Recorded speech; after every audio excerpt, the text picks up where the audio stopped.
3 minutes, 30 seconds remaining.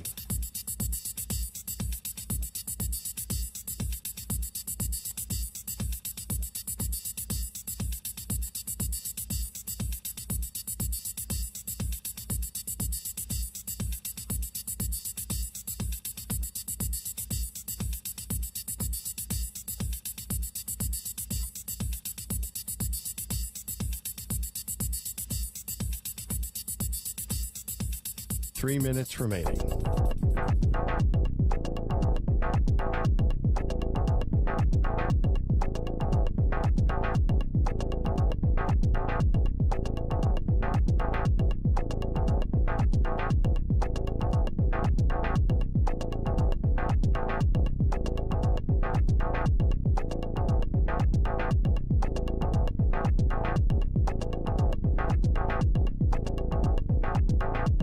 Two minutes, 30 seconds remaining.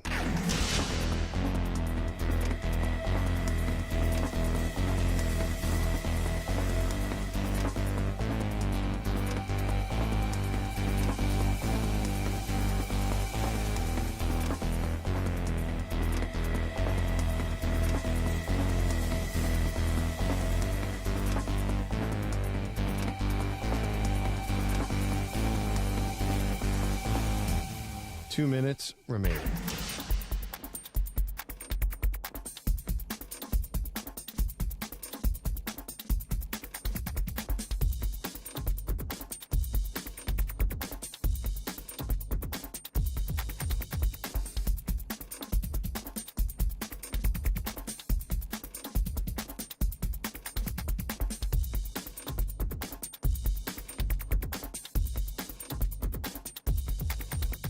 One minute, 30 seconds remaining.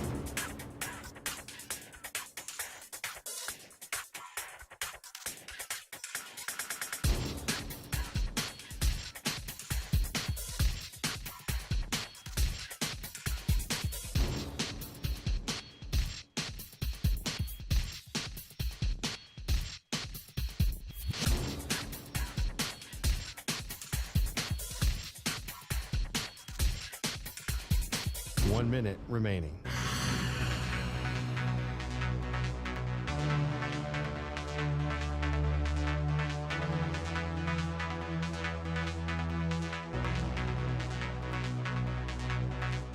Forty-five seconds remaining.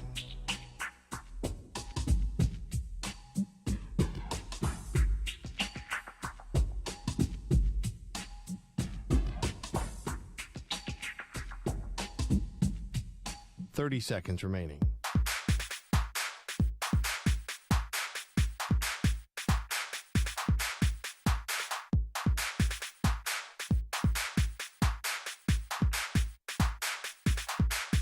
Fifteen seconds.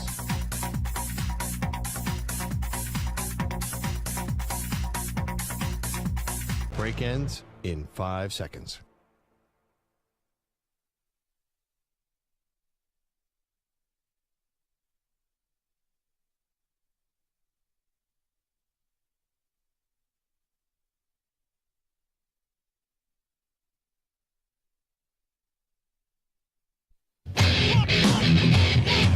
He's live. He's nationwide on CBS Sports Radio. This is the Zach Gelb Show.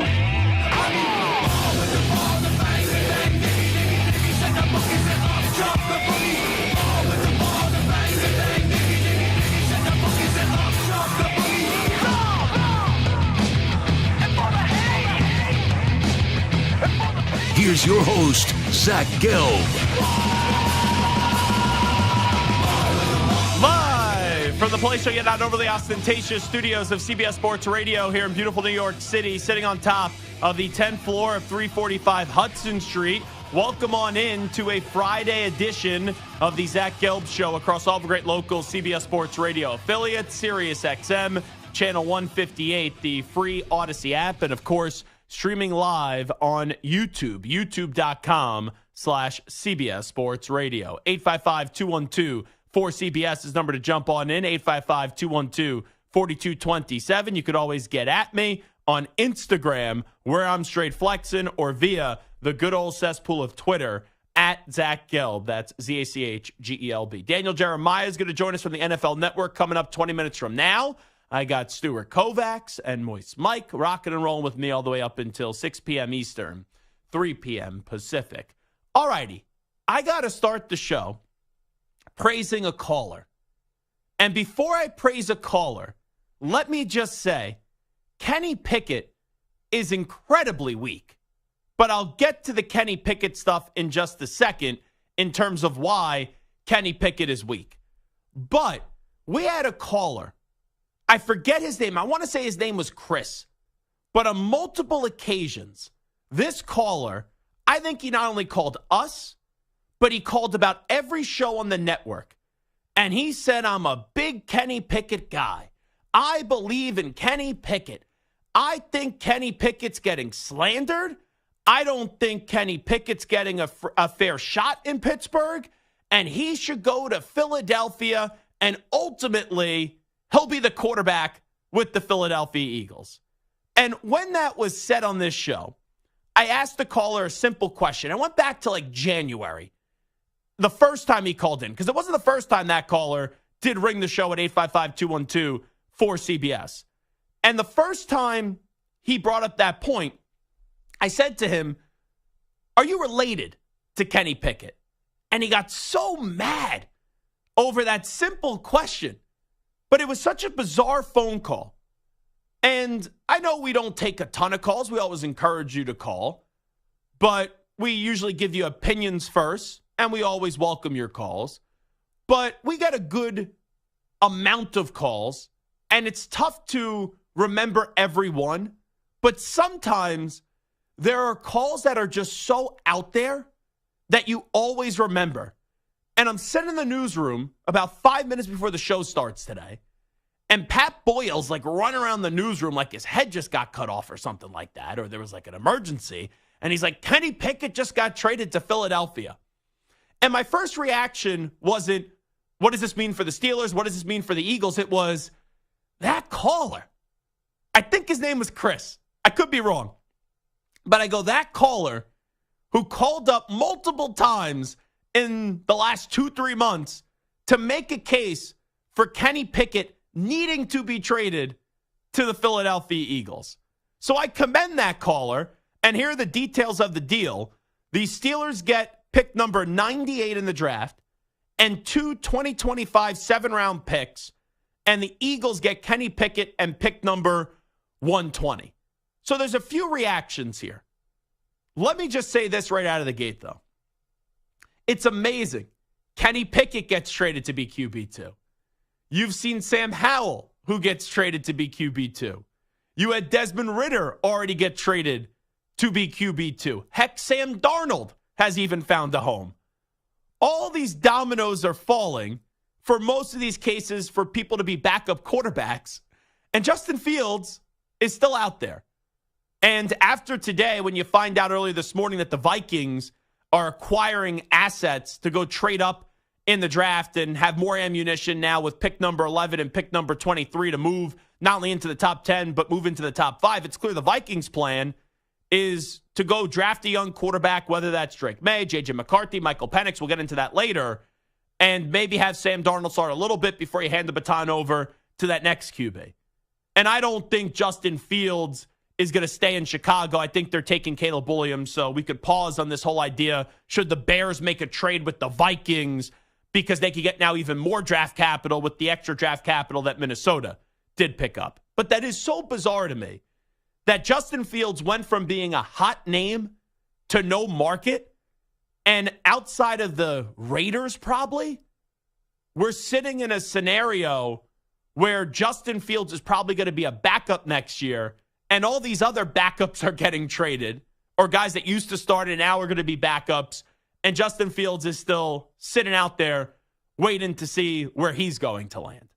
But let me get back to the Eagles part with Kenny Pickett. This is what Philadelphia does.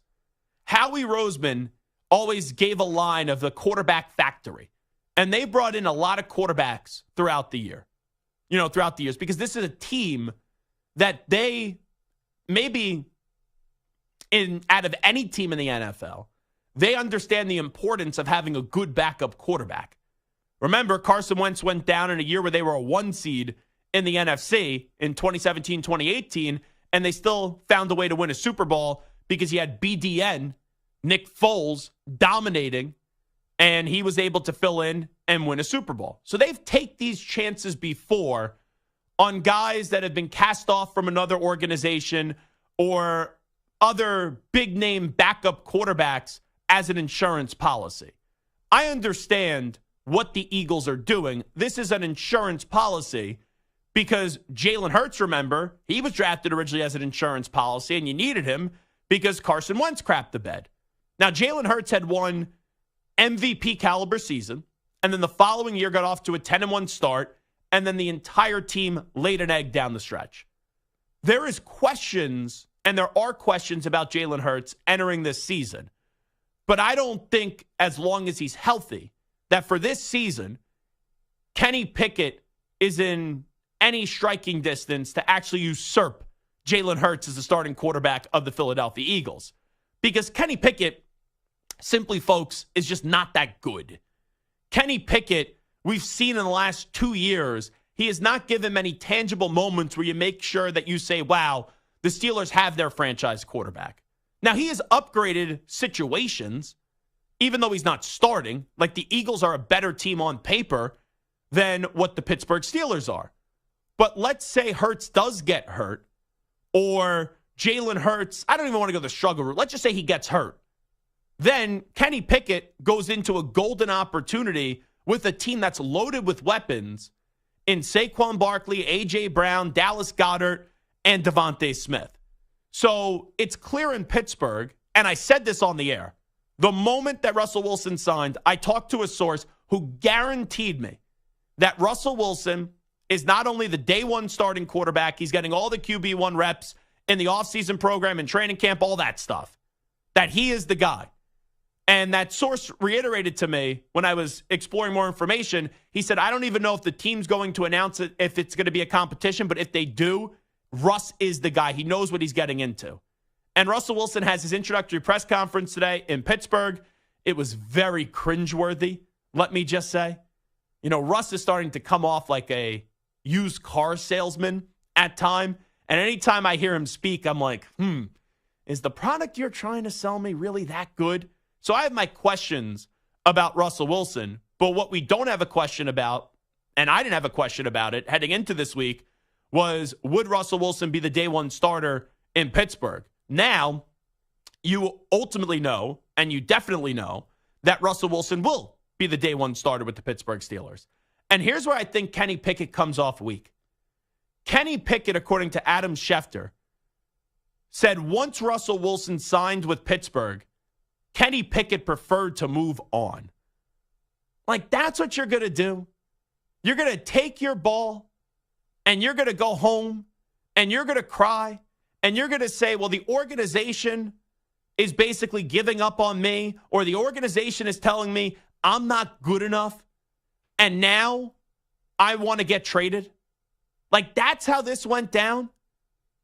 That Kenny Pickett knew Russell Wilson was going to be the starter, so therefore he preferred to be a backup quarterback somewhere else. And once again, Philadelphia is a better team and is in a better situation for a quarterback. But for this upcoming year, where is it more likely that you're going to play Kenny Pickett?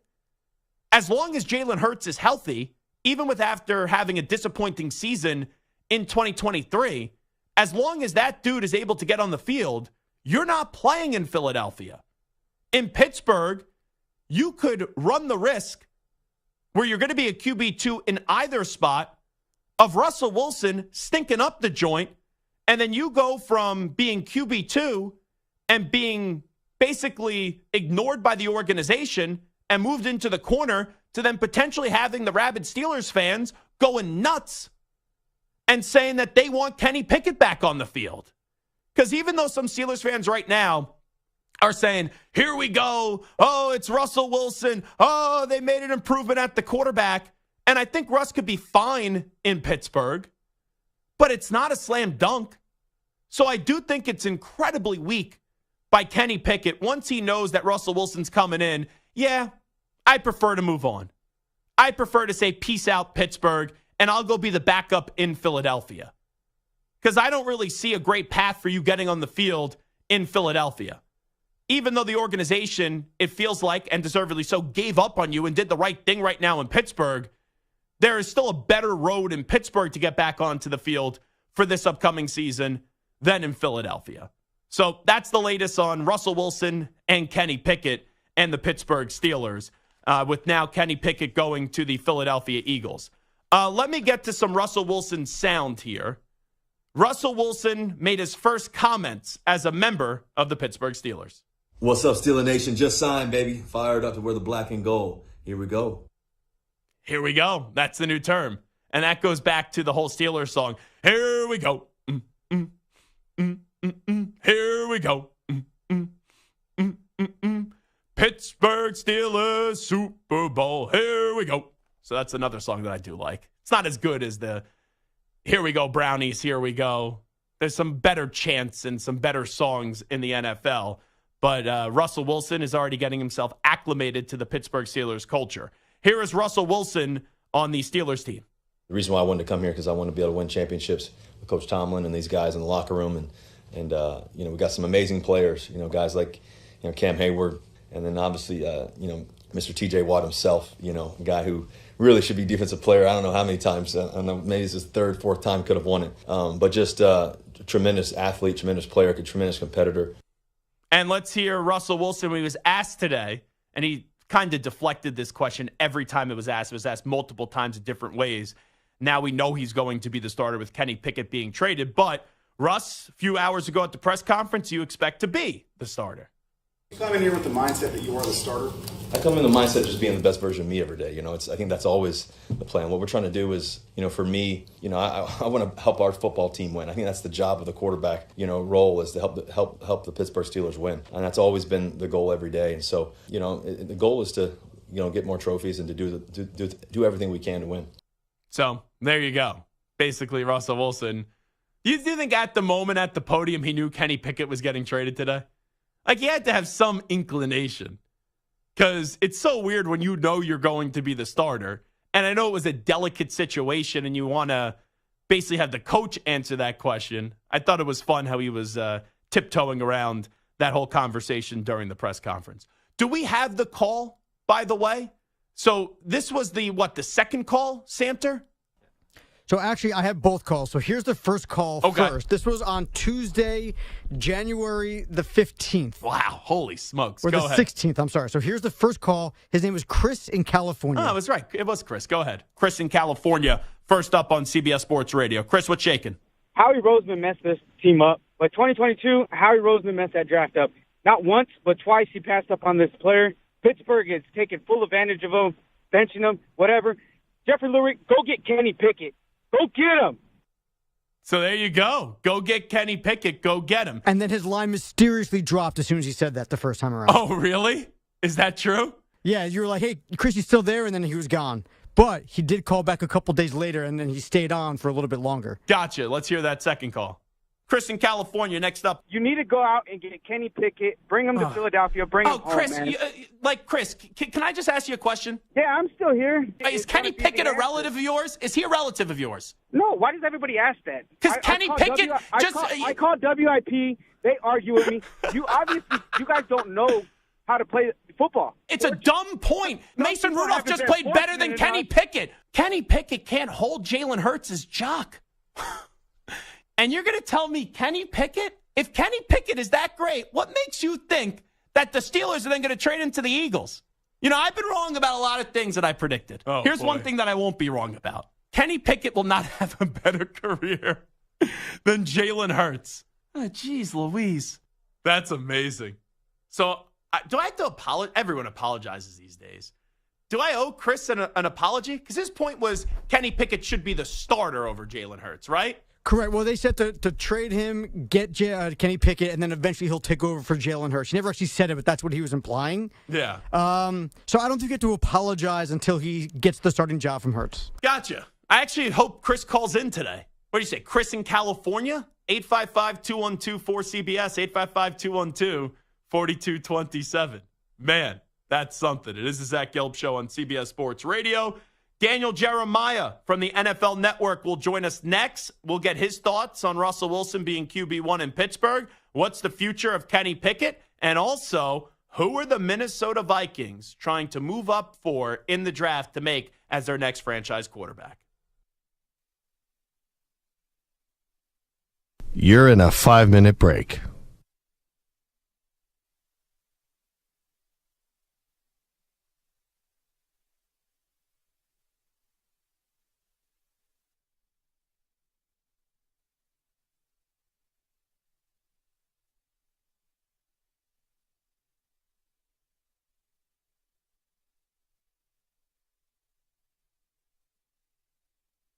Four minutes, 30 seconds remaining.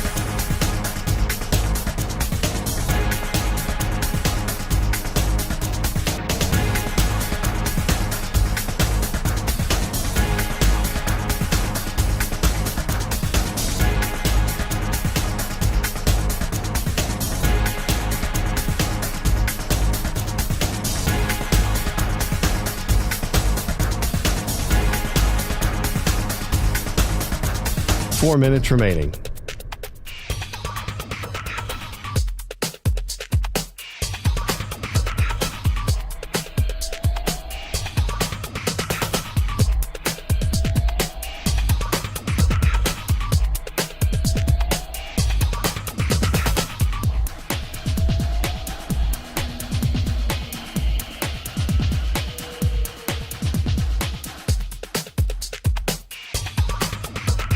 Three minutes, 30 seconds remaining.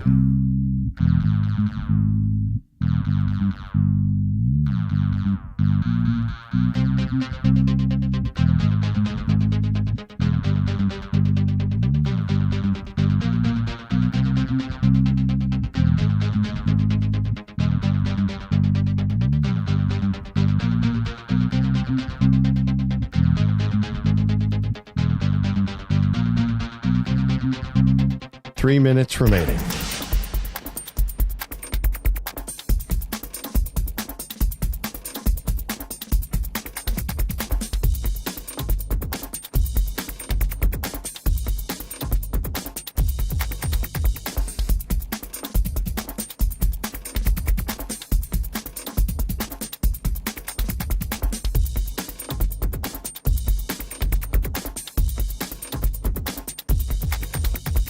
Two minutes, 30 seconds remaining.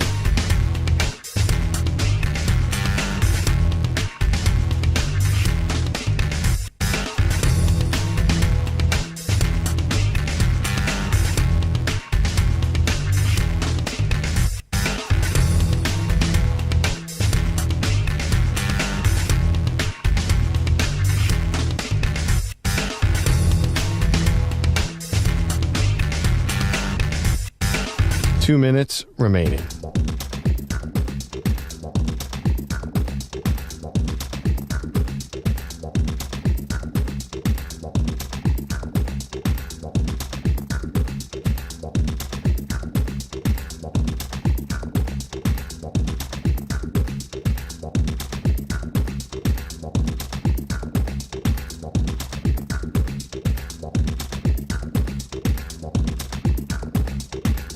One minute, 30 seconds remaining.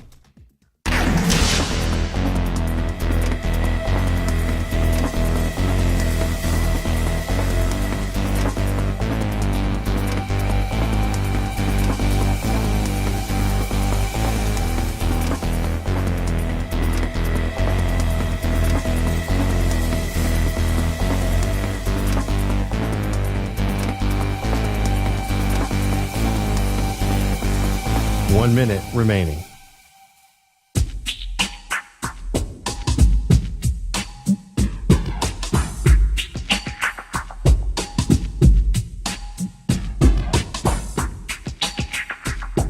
.45 seconds remaining.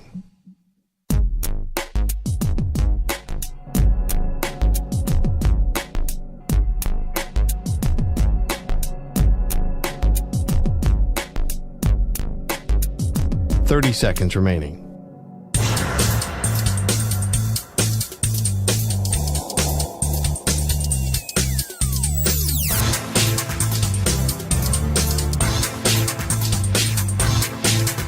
15 seconds.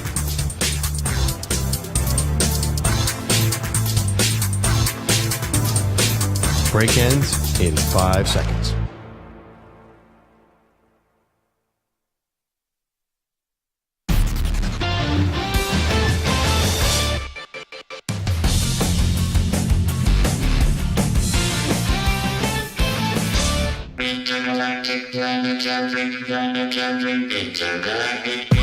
Now back to the Zach Gelb Show.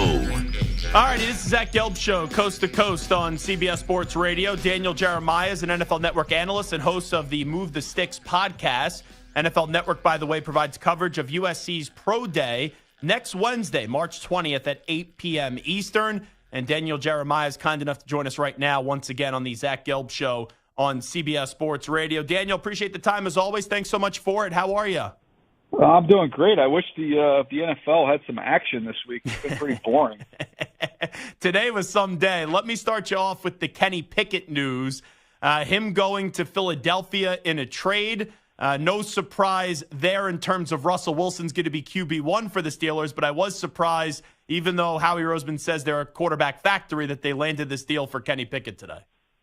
Yeah, I mean, Howie's always believed in it, and they've always, invested in it in terms of backup quarterbacks. I remember from my time working with him having a conversation at one point in time where he said it's baffling to me that the league spends so much money on backup interior offensive linemen and pays such few attention to the backup quarterback, and you're cooked if things go wrong there. So he's always believed in investing in that. It's also another example of these teams. I mean, if the quarterback doesn't work out in the first round, wash your hands and move on. It's not the death knell it once was back in the day. Yeah, so I saw Adam Schefter said that once Russell Wilson was brought in, Kenny Pickett preferred to move on.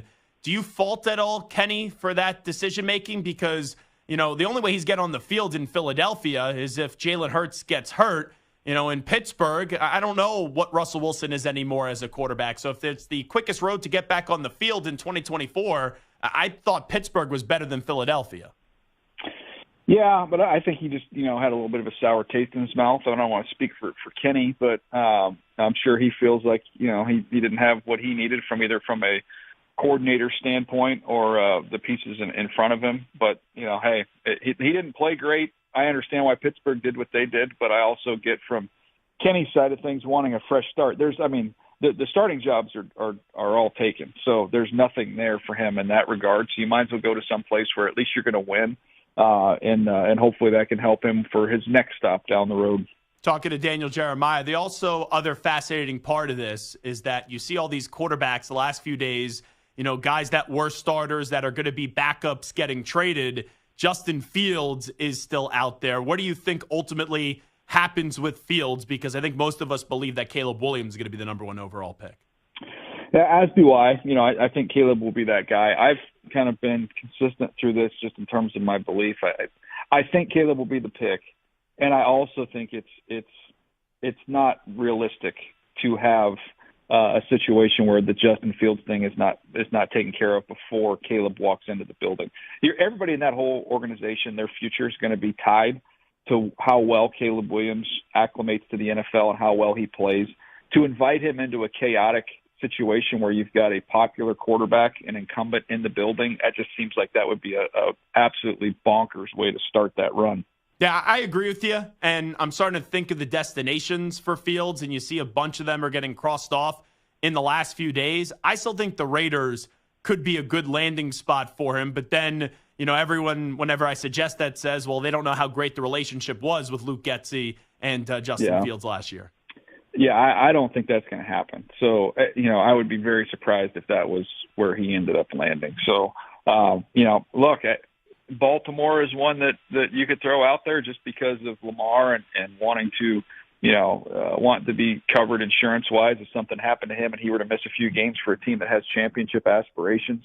You could make that case, but I mean, there's no clear spot. When you look at it, there just isn't one. So I don't know what this.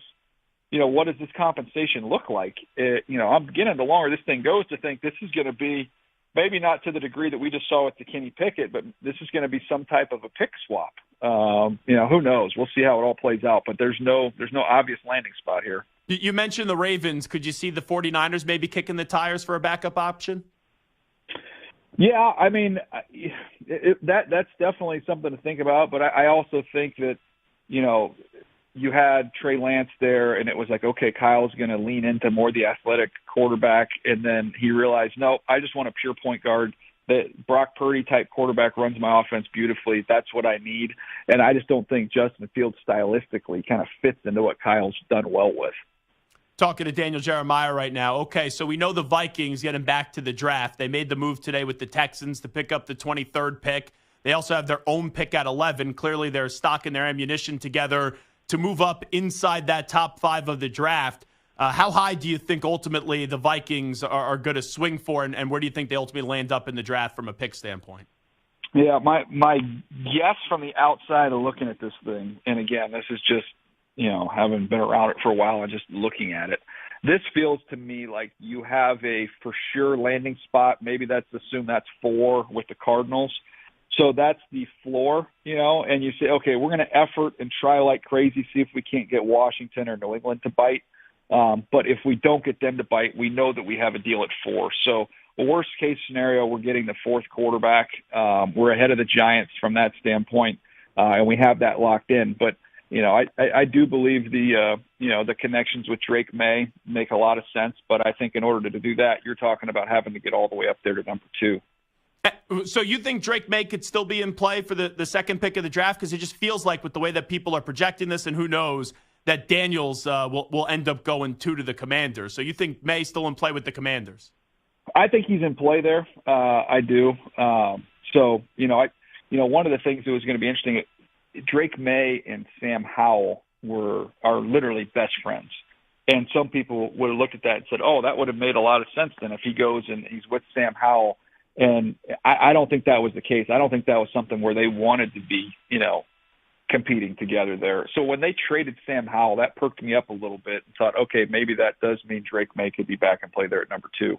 Do you lean more now that it is May 2 over Daniels, or are you still in on Daniels? I mean, I think both those guys, I wake up one day and I tell you one thing, I wake up another day, I tell you the next. They both have totally different strengths and weaknesses. So to me, it's about trying to find the fit. And that's why if I'm looking at teams like New England, to me feels stuck. Like they are taking one. Everything that I've heard seems to be they are committed to staying at 3. They wanted an $8 to $10 million quarterback. They got that Jacoby Brissett, and they're going to take the guy of the future there at 3. I believe that it's likely that Washington stays and takes one of those 2 guys. But I would think Washington of the 2 would be more likely to at least listen because of what they need on that roster and where they are. And when you have Washington there and you've got Cliff Kingsbury, you could make the connection of, hey, Kingsbury last year in the bowl game, they had Miller Moss throw for a bazillion yards, right? You go back and look at the history of quarterbacks that have played, kind of in that air raid type system. They talk about having a point guard. He could say, hey, you know what?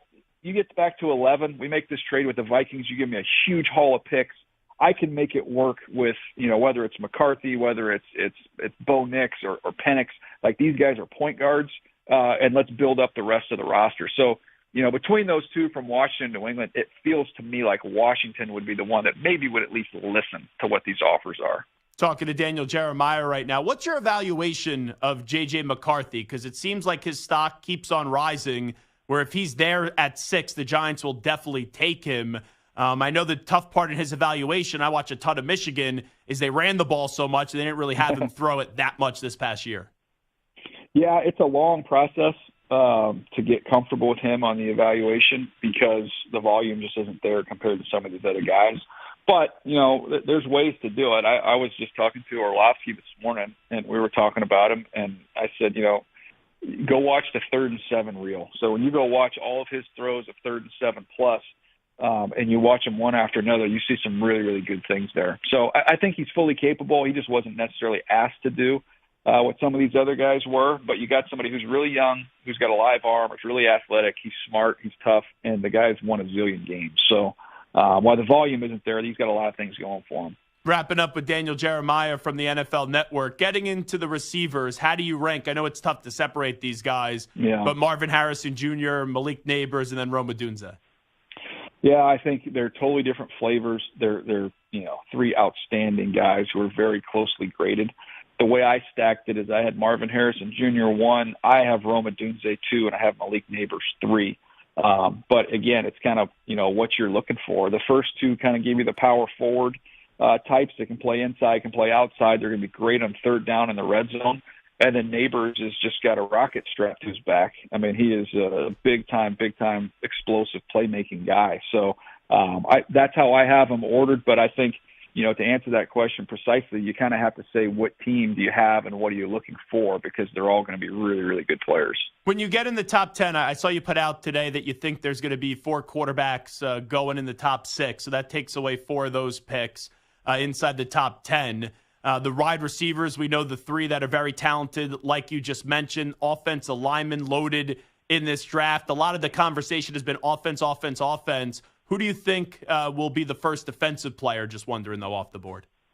I think it'll be Dallas Turner, just because of the position he plays as a premier edge rusher. He ran in the 4.4s. He's got ridiculous length, and he can bend. So he's not quite as powerful or as explosive in terms of what we saw last year with Will Anderson, but he's a talented guy, and I think because of the position he plays, he's likely to be the first one off the board on that side of the ball. And the outlook for the Chargers, just as a whole, obviously the excitement there, Daniel Jeremiah with bringing in Harbaugh. They say goodbye to Mike Williams. They said goodbye to Keenan Allen yesterday, going to the Bears. Austin Eckler's now with the Commanders. What's kind of your outlook and what you hope for them to address to maybe get this thing going back in the right direction with Harbaugh and Herbert? What's funny is as someone who calls their games and someone who lives down here in San Diego and has, friends and family that are all lifelong diehard Charger fans, my phone is blown up. Who's going to catch the ball? I'm like, well, it's not the season yet. You've got a few months here. They've got time to fill this thing out in a loaded wide receiver draft. I would anticipate they'll get, somebody on the free agent market to come in there and compete. And then I think, look, you've got the 5th pick or even in the 2nd round, you've got a chance to get really, really good wide receiver there. And they've got a lot of other needs they need to address, but I do think having both those pass rushers back seem to be their focus, seem to be their priority. And now they've got to figure out the offensive side of the ball. Last thing I'll ask you, Daniel Jeremiah, just because you're so well-versed with all these names, who are some names that you want to bring a little extra attention to that maybe aren't getting talked about a lot, but when you do your research and your evaluation, you're like, this is a better player and deserves a little bit more recognition, if you want to give a few? Yeah, there's a few of them. I mean, I could go on and on, but, Ricky Pearsall is a wide receiver from Florida who's, ran in the low 4.4s. He was at Arizona State, then went to Florida. He was great at the Senior Bowl, had a phenomenal workout at the Combine. I think he's in that 2nd round range right now as a really good player. I know Ladd McConkey from Georgia started to get a lot more hype and buzz after he ran a 4.39, but he's a really, really intriguing player. And then, I always look at the other way. Some guys maybe didn't test as well, which could lead to them, falling a little bit, and in my opinion, being a tremendous value. And that's why, Ennis Rakestraw, a corner from Missouri, I think is a 1st-round player, but he ran 4.51, and maybe there's a chance now you get a 1st-round player in the 2nd round. So those are just a few, but there's a million of them. It's a good draft. He is Daniel Jeremiah, an NFL Network analyst and host of the Move the Sticks podcast. NFL Network provides coverage of USC's Pro Day next Wednesday, March 20th at 8 p.m. Eastern. Daniel, always appreciate the time. Have a great weekend. All right, you too. See you later. There you go. Daniel Jeremiah joining us from the NFL Network. A lot of interesting things from there, because I kind of felt like as we got on the air with the Vikings move that they're going to use 11 and 23 to move into the top 5 to jump the Giants, who are at 6. I thought for sure, and that still rings true after that conversation, that Williams is going to go 1.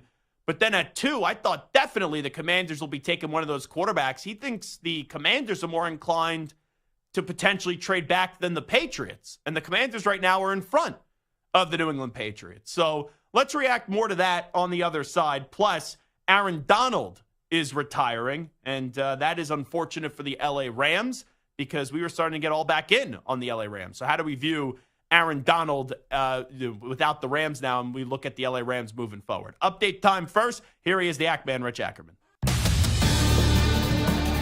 CBS Sports Radio.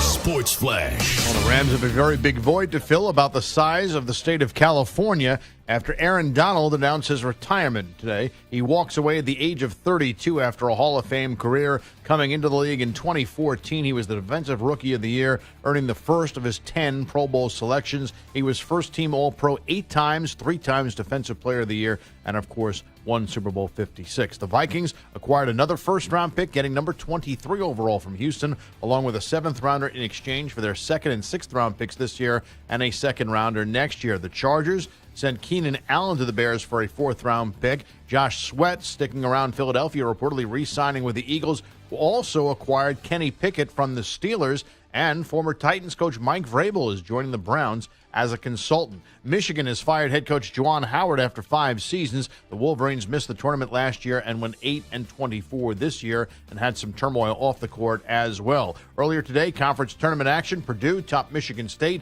67-62. Right now, Wisconsin leads Northwestern 30-27 at the Big Ten, and Mississippi State routed Tennessee 73-56. I'm Rich Ackerman. Hey, it's Amy Lawrence. Be sure to listen to CBS Sports Radio at home. Just ask Alexa to play CBS Sports Radio. CBS Sports Radio.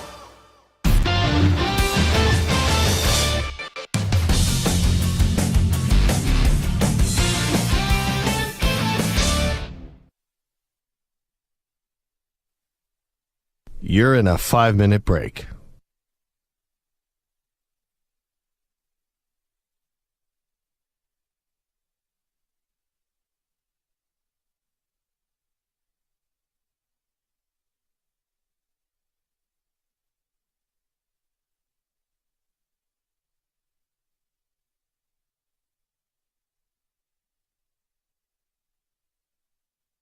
Four minutes, 30 seconds remaining.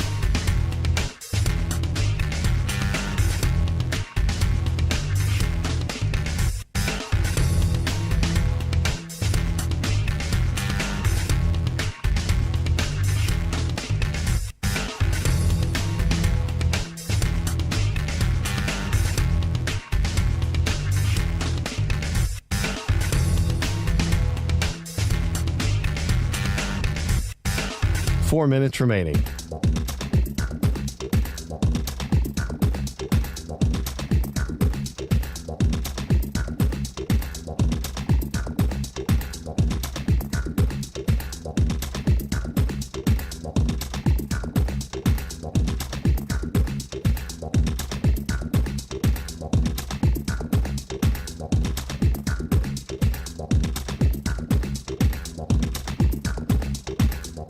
Three minutes, 30 seconds remaining.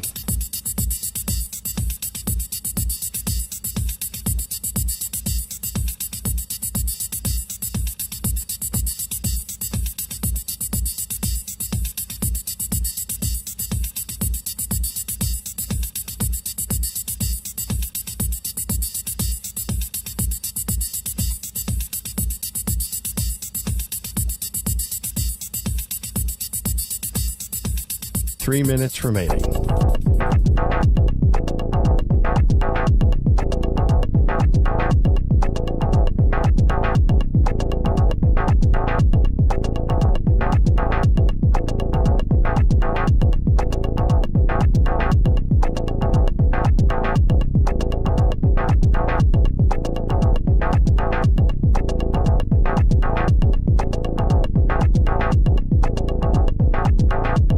Two minutes, 30 seconds remaining.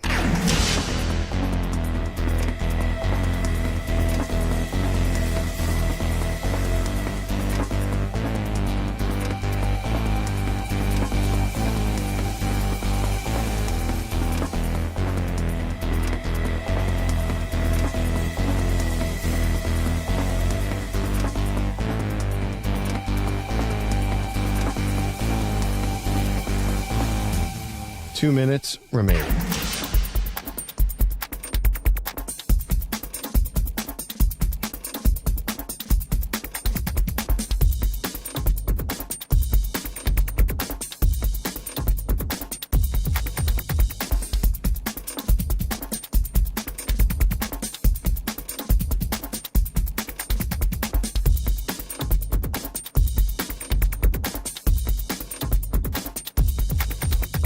1 minute, 30 seconds remaining.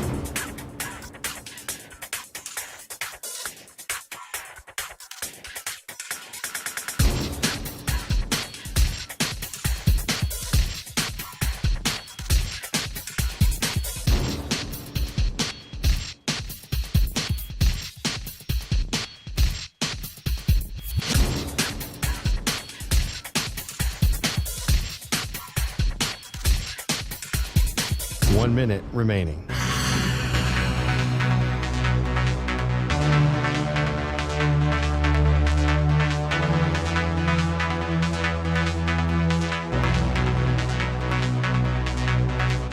Forty-five seconds remaining.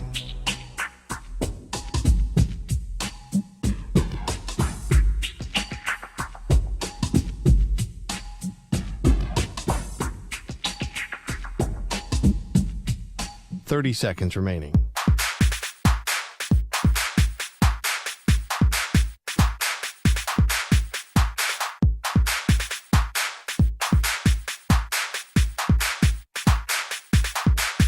Fifteen seconds.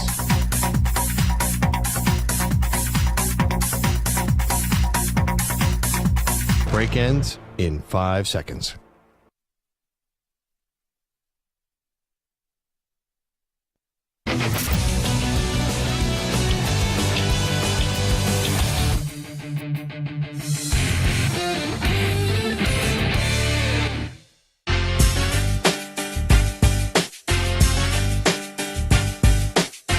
The Zach Gelb Show is on the air across the nation on CBS Sports Radio. Here's Zach Gelb. All right, it is the Zach Gelb Show, coast to coast on CBS Sports Radio. Let's do our little Ask the Pros question right now. It's time to Ask the Pros, where you, the listener, gets to ask us a question. It's brought to you by O'Reilly Auto Parts. You could simply tweet your question right now at CBS Sports Radio or at Zach Gelb using the hashtag Ask the Pros. Be listening later in the show when we might answer your question. Think O'Reilly Auto Parts for all your car care needs. Get guaranteed low prices and excellent customer service from the professional parts people at O'Reilly Auto Parts. So my biggest takeaway from the Daniel Jeremiah interview is, okay, everyone has the foregone conclusion right now that Caleb Williams will be the number one overall pick. I know there could be differences in what you think should happen and what you think will happen. I think 90%, it's a pretty high number, believe that Kenny Pickett, he was on my mind. Caleb Williams will be the number one overall pick. Now, when you get into the second pick of the draft, I would have to think the Commanders got to take a quarterback. But according to Daniel Jeremiah, he thinks they're more inclined to trade back to maybe where Minnesota is and take whoever's available after that, and Minnesota's at 11, than New England would be. And that's a little backwards to me, because the Commanders are 2 and the Patriots are 3. Now, he also didn't rule out and did not dismiss, and is kind of 50-50 in Drake May still being the second overall pick, which, Samter, I know we've both have talked about the draft so far extensively, and both of us find it, I guess the word is interesting. That's the right word here. We found it interesting that Drake May was perceived to be the second quarterback in this draft for pretty much 2 years. And even for a while, for a little bit, there was a conversation, should May go in front of Caleb Williams? But now it has felt like that Jaden Daniels has usurped Drake May, and Drake May could be the third quarterback off the board, if not maybe the fourth quarterback. But Daniel Jeremiah is damn good at this draft stuff. And he knows what it's like to be in these front offices. Daniel Jeremiah is well connected in the league. And I know he said it's 50-50, but at least the way we have talked about it, Mike, it has not felt like it's 50-50 at this point, with Drake May being the second pick and going in front of Jaden Daniels. It seems like 75%, I would say. Maybe that's a little bit too high, so 65%. Anywhere in that range, 65, 75% that it's going to be Jaden Daniels, and then the rest it would be Drake May. It does feel, though, a lot of the people who have said Jaden Daniels over Drake May are giving their own personal opinions. I haven't really necessarily heard that the Commanders particularly prefer Daniels over May. In fact, I've heard the opposite, that Peters, the new GM, that he loves Drake May. And when Daniel Jeremiah came on, and one of the things that really stood out to me that he said was that because Sam Howell and Drake May, both UNC guys, good point. They were best friends, and people were like, oh, they'll be great to be playing on the same team together. Not to cut you off, they were also at a basketball game not that long ago where you had Drake May standing next to Sam Howell, and that kind of drew the interest of a lot of Commanders fans because Drake May is so much bigger than Sam Howell. So a lot of Commanders fans are having fun saying, okay, this is why they should go Drake May, because just look at the size of the two of them standing next to one another, Drake May and Sam Howell. And the thing that Jeremiah said, which I thought was so interesting, was that while you would think that because they're good friends, they go to basketball games together, they went to the same school together, they were in the same Tar Heel QB room together, that would mean that they would want to play together. But in fact, it was the opposite. Yeah. That they didn't want to compete against each other, that they wouldn't have wanted to have that, UNC best friend connection there, that once he actually got traded, Sam Howell got traded to the Seahawks, that actually kind of made Jeremiah think more that the Commanders were interested in Drake May. So I actually think that's really interesting, that the Sam Howell trade to the Seahawks might actually be an indicator for the Commanders as to who they're going to draft number 2. I'm going to just be fully transparent here. I'm in like a mental pretzel right now with this NFL draft. And it's only March 15th. We got to wait to the end of April. I have never been in this position as a football fan. And Stu, I could see Stu was already playing his small violin. But I was in the penthouse for 20 freaking years. I'm not used to my team picking in the top 5 of the draft. I'm just not. I don't know how to handle this. Like the best draft pick in my lifetime from an order in the draft that the Patriots had, I think they were 8, and the Jets took Vernon Gholston, and it shows you my draft analysis here as a youngster. I was gutted because I thought Vernon Gholston out of Ohio State was going to be a stud. And he ended up being one of the biggest busts of all time. He was a combine workout machine, and otherwise he was not that good. He showed flashes at Ohio State, but not only that, the Patriots moved back from where they were in the draft. I forget where they originally were. They're in the top 10. They moved back a few spots, and they ended up getting Gerard Mayo, who is now the coach of the Patriots, ironically. But Gerard Mayo had a very good NFL career, by far and away better than Vernon Gholston. So now being at 3, I absolutely despised when my football team won games towards the end of the season. When they won the game in Pittsburgh with Bailey Zappi, happy for Zappi, I wasn't happy. When Chad Ryland had the redemption moment against the Broncos, where he was missing those kicks and then hit the game winner, I wasn't happy. Because, yes, they probably would have never got up to 1 because the Panthers were dreadful and the Bears have the Panthers pick. But they should have been the 2nd pick. And they actually lost to the Commanders. And they finished with the same record, but because of the way that the rules are designed up and the tiebreakers, the Commanders were in front of the Patriots. So now not having that 2nd overall pick is driving me nuts because I've made it clear I want Jaden Daniels. I still think Jaden Daniels is going to the Commanders. I also don't buy that the Commanders are going to trade out of the pick. Because when you have a new GM and a new owner, and then your coach, even though Dan Quinn was not a bad hire, I think the Dan Quinn hire was underwhelming from what the expectation was. I don't think, even though from a football sense you could get all these picks and set your team up for the future, I don't think you could justify at 2 passing up on a quarterback, especially when you just traded Sam Howell. And who'd you bring in? Marcus Mariota. Like, give me a break. So I think you got to take a quarterback at 2. And that's a question of then who you take as the quarterback. I still think they're going to go Daniels. I would be thrilled if they went Drake May because I want Jaden Daniels. But the team to really watch, I think, is now the Patriots. Because Williams is going 1. And then if, let's say, Drake May does go 2, okay, Patriots decision made, you take a quarterback. You take Daniels. But if they go Daniels at 2 the Commanders, then I'm thinking from a fan standpoint, I don't want Drake May. So take Marvin Harrison Jr., or you trade back and you get like 3 first-round picks to have the Vikings come up from 11. So you get 11, you get 23, and then you get a future first-round pick, and then some. And I'd be okay with that.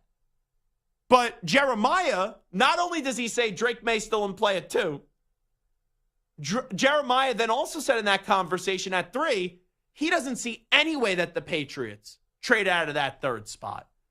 So the Patriots, I guess, I don't know what they're doing right now, because Wolf is acting like the GM. Gerard Mayo has a lot of power there. So I don't really have a lot of confidence in my team to get this right. And I know there was that clip of Gerard Mayo saying, pretty much assuring that they're going to take a quarterback right when he was introduced as the head coach. But who even knows if he has the authority to do that? So Samter and Stu, I think you guys may need to coach me through this next month in like 10 days. Because I was so happy that the Vikings news broke when I was on the elliptical, because I'm on that thing for an hour and I was just there scrolling on Twitter, working out, and I was thinking of all the different scenarios that could occur for my football team. But mentally, it has really messed me up right now, because I want one person. And then if they don't get that guy, and now Jeremiah is telling me that there's a chance that I could get the guy that I want, but if they don't get him, they're going to pick the other guy, it seems like. And I don't know if that's the best thing. Listen, you know what? Nobody really can evaluate these quarterbacks. I need sympathy. I know you want Jaden Daniels. I'm just telling you, I watched him at ASU for a while. He sucked. Drake May has been groomed to be the guy. You should not be unhappy about Drake May. I know you want Daniels, but if you can get Drake May at 3, get Drake May and be happy. I'm just telling you. See, don't beat this. First, here's the thing. I love Marvin Harrison Jr. Love him. I think he's the best player in the draft. The gap between Marvin Harrison Jr. and the other receivers, and the gap between top receivers and guys you can get in the 2nd, 3rd round is much smaller than getting a top quarterback and the guys that you get in the 2nd and 3rd round. So if you can get a franchise-changing quarterback at number 3, as much as I love Marvin Harrison Jr., you can still get a quality wide receiver later on in the draft and be fine. Here's the one reason why I think I may be okay, or I end up being okay with Drake May, is because I don't want him. And I feel like whenever you don't want a quarterback, it ends up working. Outside of everyone universally saying that they didn't want Daniel Jones with the Giants. And I didn't want and Zach that hasn't Wilson. worked. Who did you not want? Zach Wilson. Oh, okay. See? I'm back in that mental pretzel once again. Now, people are wondering if it's a hard pretzel or if it's a soft pretzel. It's an anti-Andy's pretzel. No, it's a soft pretzel. Because my brain right now is a bunch of mush. Well, your brain's always a bunch of mush. That's a whole different story. Well, that's nice. Happy Friday to you, too. It is the Zach Gelb Show on CBS Sports Radio. Aaron Donald retiring. So unfortunate for the Rams. We'll explain on the other side, outside of the obvious. 855-212-4CBS. 855-212-4227.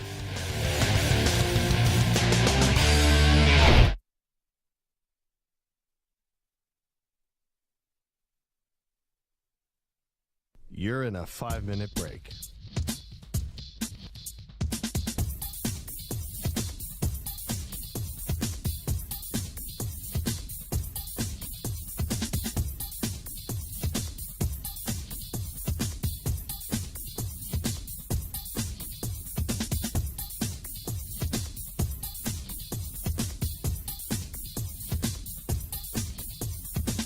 Four minutes, 30 seconds remaining.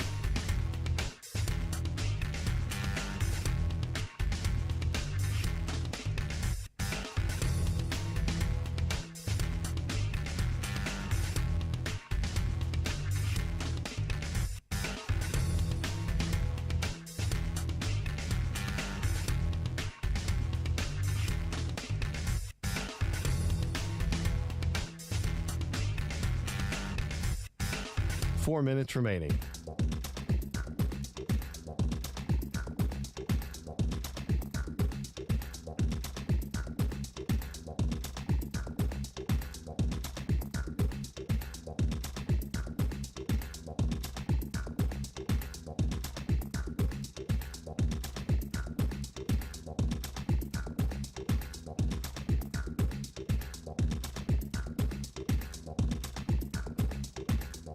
3 minutes, 30 seconds remaining.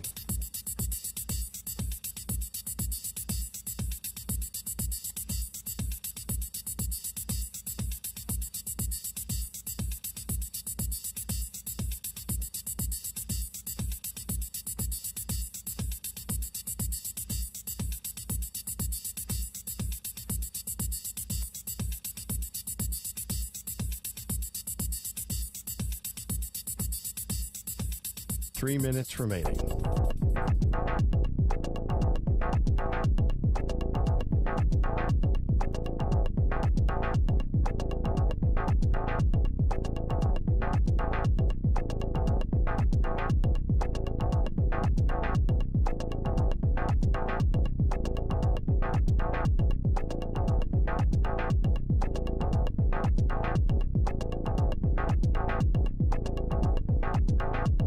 Two minutes, 30 seconds remaining.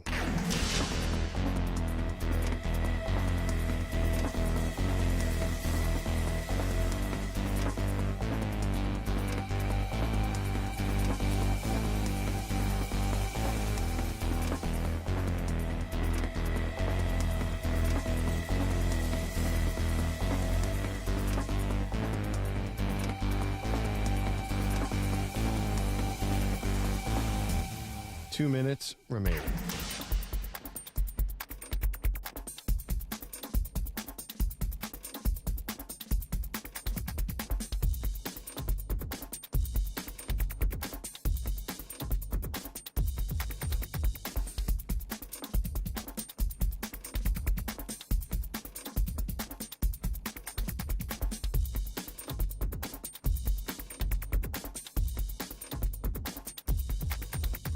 One minute, 30 seconds remaining.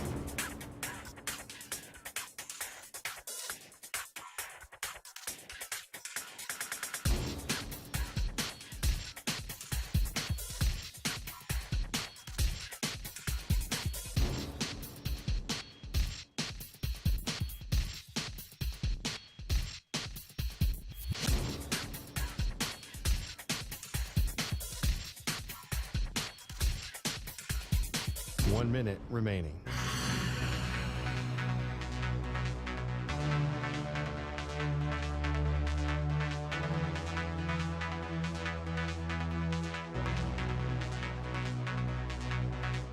Forty-five seconds remaining.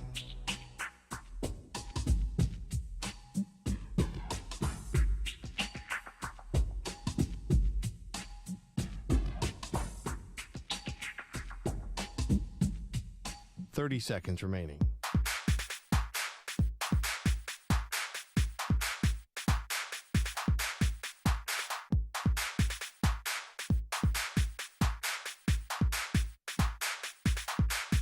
Fifteen seconds.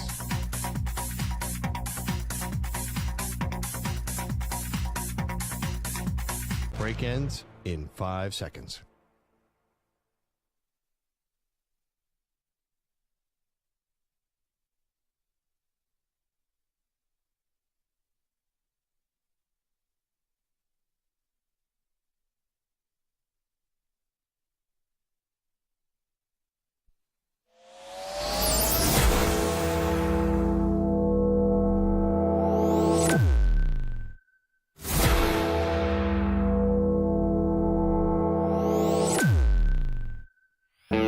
He's live. He's nationwide on CBS Sports Radio. This is the Zach Gelb Show. All righty, hour number 2 of our radio program, rocking and rolling. It is the Zach Gelb Show on CBS Sports Radio. So Aaron Donald is calling it a career. Now, remember right after the Super Bowl when he beat the Cincinnati Bengals, there was some speculation that he was going to walk away. And if you recall, right before that Super Bowl, Rodney Harrison had that report that Aaron Donald voiced to him about potential retirement heading into that game. Aaron Donald disputed it. I got a chance it was September of 2022. And if you're a big listener to our show or CBS Sports Radio, you may remember this. I interviewed Aaron Donald. And Aaron Donald, it wasn't a Debo situation where he hung up the phone on me. But Aaron Donald, it was right after the kerfuffle with the Cincinnati Bengals in the joint practices from over the summer, where Aaron Donald was swinging helmets in that joint practice. So we had Aaron Donald on when I was doing the night show here, and I wasn't told I couldn't ask anything about the helmet situation because, quite frankly, if you're going to put parameters on an interview, I'm not going to take it 9.9 times out of 10. Like, if there's something personal, like, hey, I don't want to talk about my family if there's a family situation, I'm understanding, I'm fair.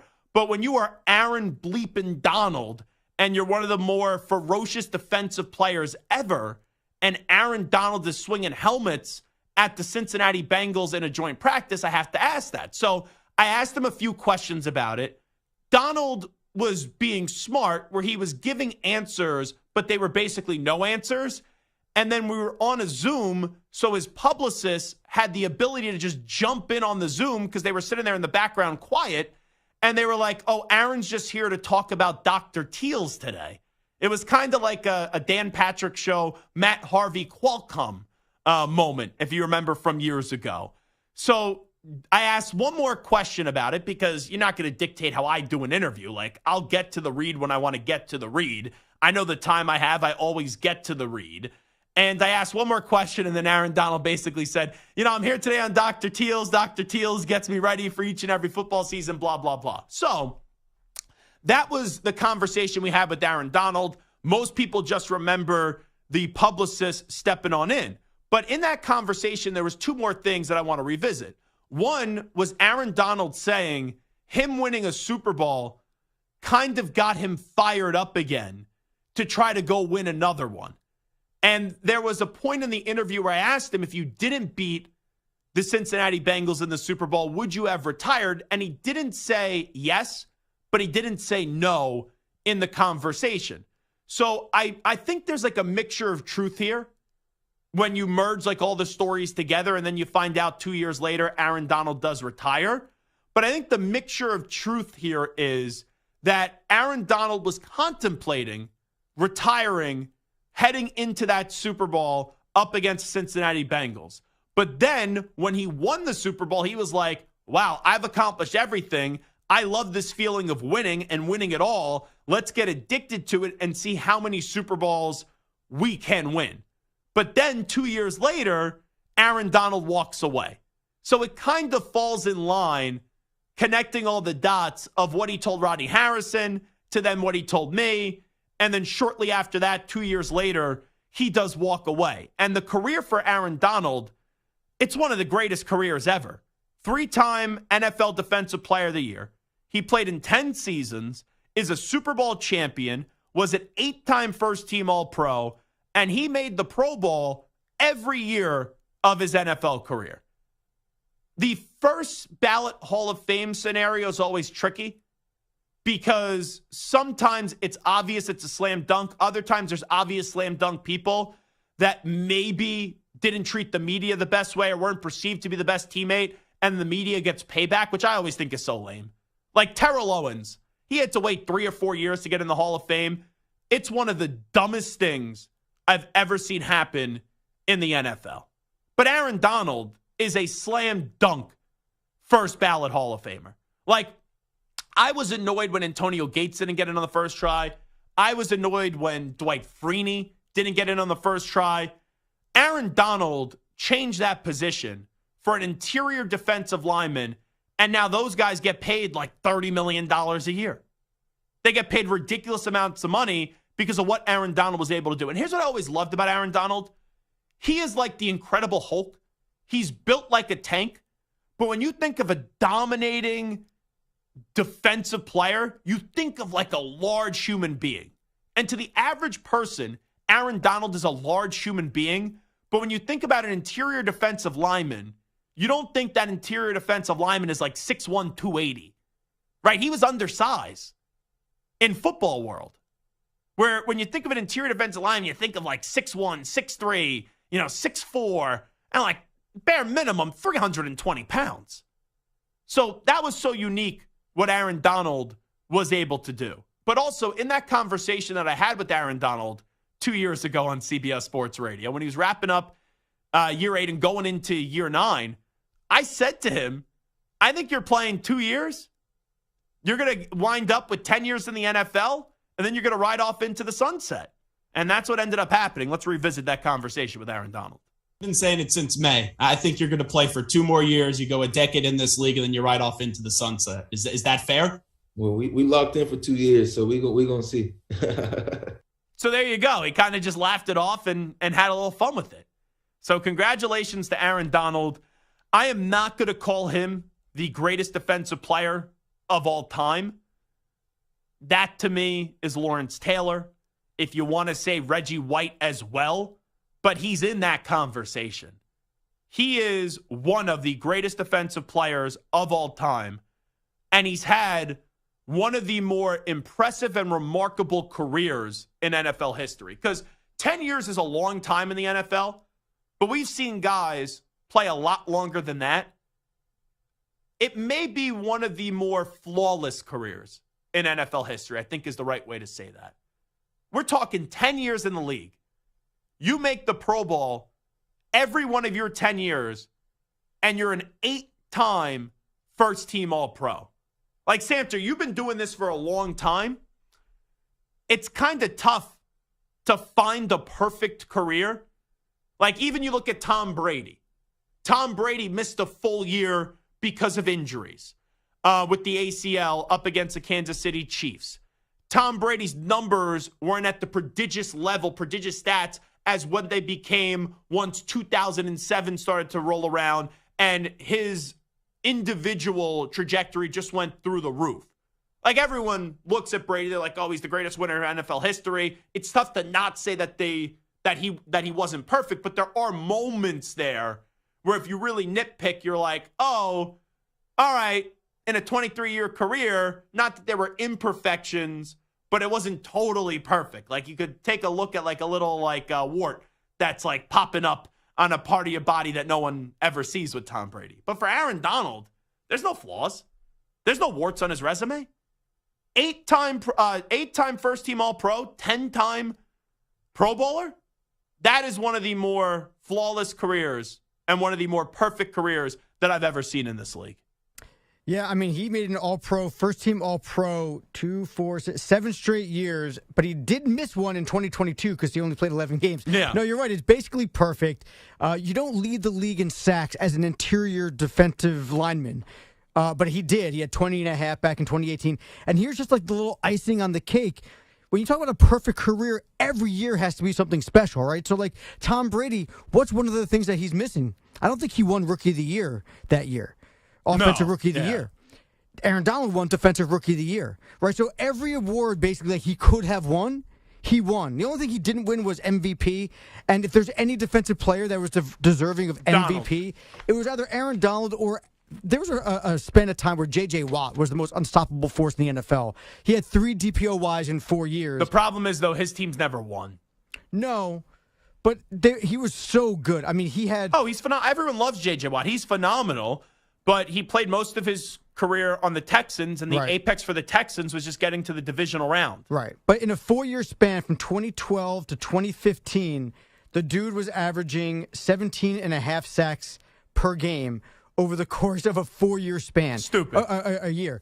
20.5, 10.5, 20.5, 17.5. The guy was a monster. But yes, Aaron Donald, when you look at just how good he was and just his resume itself, it was perfect. He did everything that a defensive player could ever want to do. Mm-hmm. He even had one safety in his career. I guess maybe he could have had a touchdown. He had no fumble returns for a touchdown. That's the only flaw that I could find.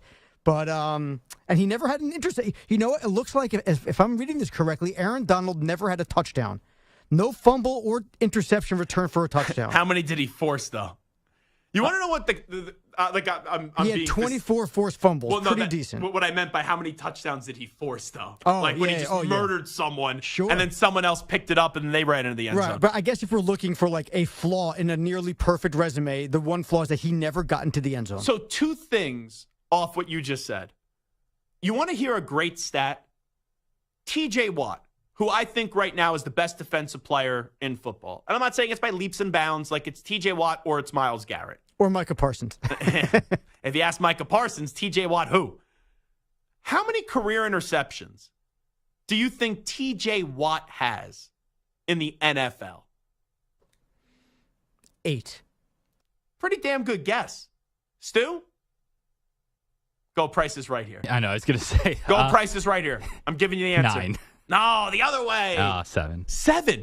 7 interceptions for TJ Watt in his 7 years in the league. He's had an interception in every year but 2. Kind of crazy. But for a lot, I mean, I guess he's an edge / linebacker, but he's probably dropping back into coverage often. I'm surprised it's that low, to be honest. That's not low at all.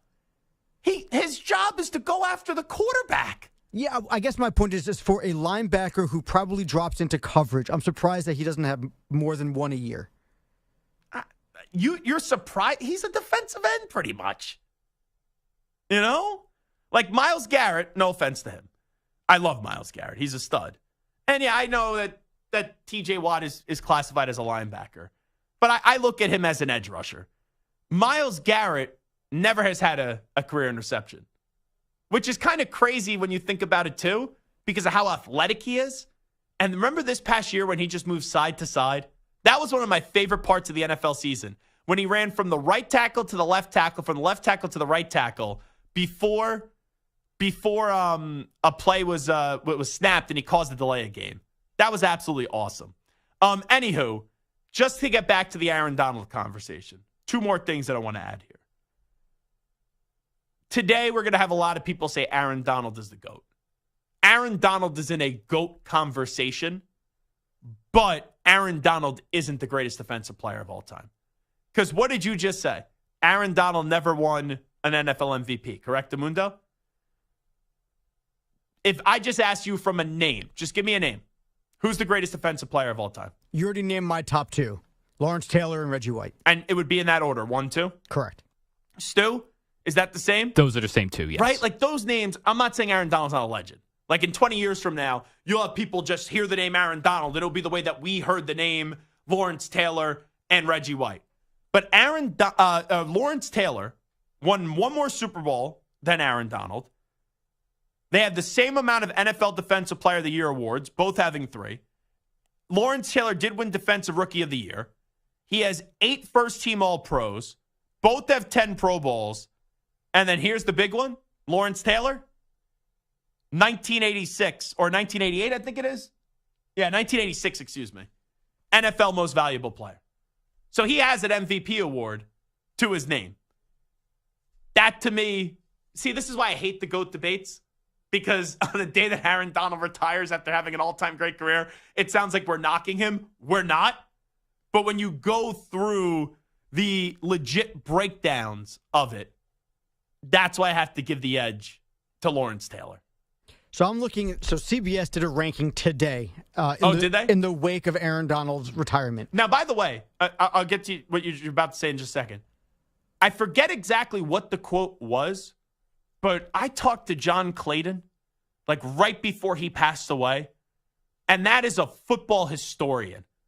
I have to go back because I don't want to misquote him, but I think he told me, if memory serves me right, it just hit me in the moment, that he thought Aaron Donald was the greatest defensive player that he's ever seen, which that's a football historian. I have to go back and double check that, but I remember something along those lines. Anyway, go ahead. That's very impressive. And again, I think a lot of the stats that we can see from Aaron Donald, strike you, but as an interior defensive lineman, it's not a position that normally gets stats. So it almost amplifies how great his stats were because he's coming from a position that getting double and triple teamed on the interior, you're not supposed to get to the quarterback and get to the running back that often. You're supposed to be plugging up the middle, and his defenses were always good. So his stats are even more blown up when you think about the position he played versus maybe an edge guy whose sole job is to get to the quarterback. But so the CBS list, it actually ranked Aaron Donald 5th all time. Right? It had the same 1-2 as us. They actually had Reggie White 1 and Lawrence Taylor 2. But, okay. I can see both sides. I go Lawrence Taylor 1. Put it this way. Whoever you put number 1, like I think it should be Lawrence Taylor. There's a short list of names that I can't really freak out if you want to go one over the other. Right. Number 3, this was the question I was going to ask you because this was the other guy. If it wasn't going to be those 2, this was the guy right before Aaron Donald that I would have thought of too. Okay. Is Ray Lewis. He's listed number 3 on the list. 2-time Defensive Player of the Year. Only player ever with 40 sacks and 30 picks. Second all-time in total takeaways.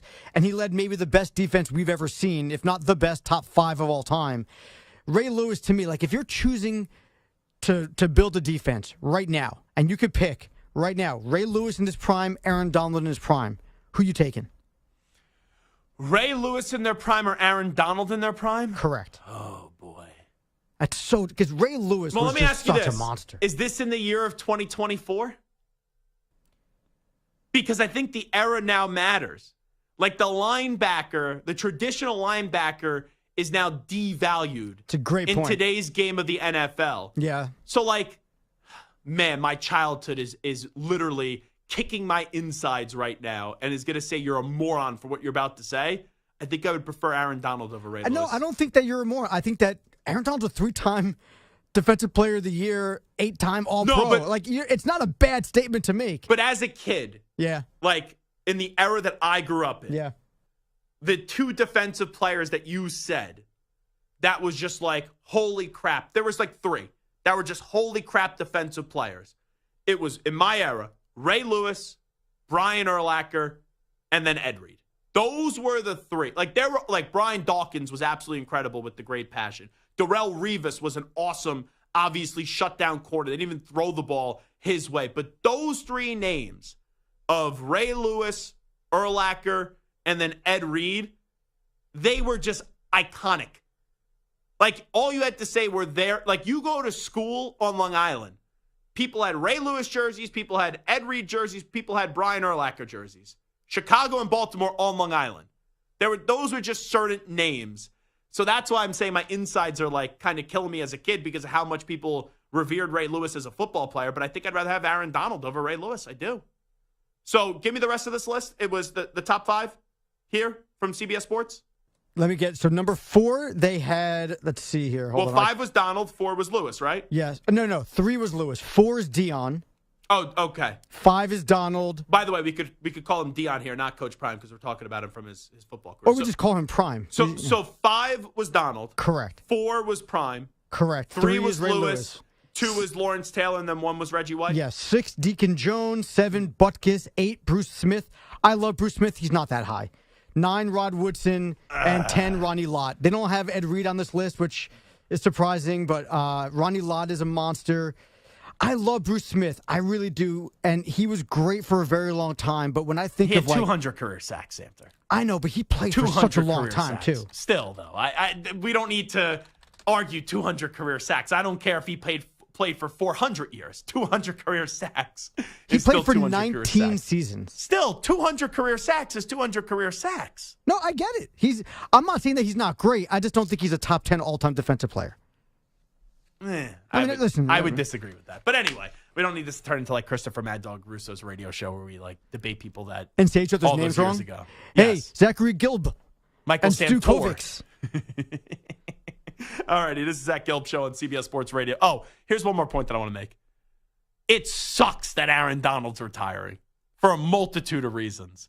But the Rams were the team with what they did last year when going into the season, McVay, 1 foot in, 1 foot out. Stafford, 1 foot in, 1 foot out. Donald, 1 foot in, 1 foot out. It seemed like all the retirement talk was going away. They had a really good season. They restored confidence. You had the emergence of Puka Nacua. You had the emergence of Kyron Williams. You had Cooper Kupp come back. Stafford come back. Donald played dominant again.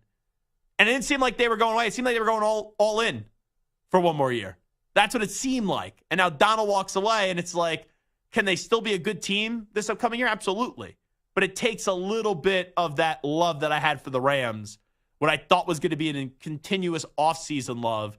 Now my hopes are not down in the dumps and down in the gutter, but I'm just a little bit disappointed. But I can't fault the guy for walking away when he gave us one of the greatest careers that we'll ever see. All right, Zach Gelb Show, CBS Sports Radio. You're in a 5-minute break.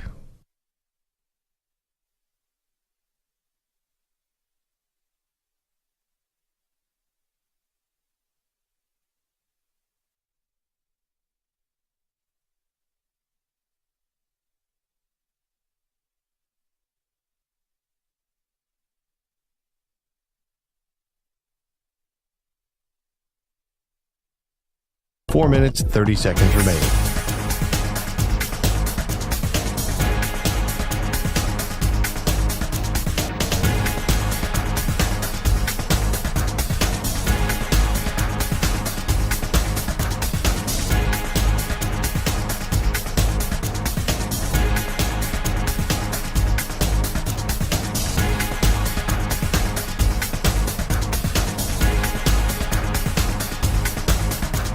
Four minutes remaining.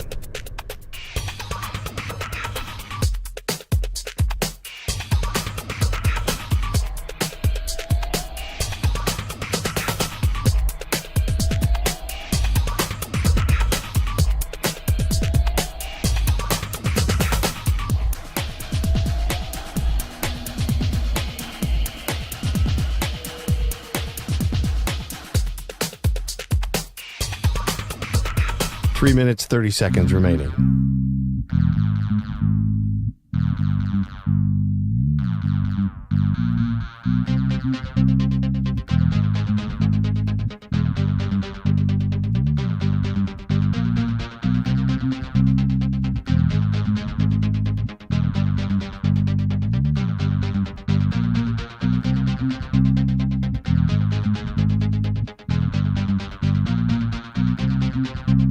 Three minutes remaining.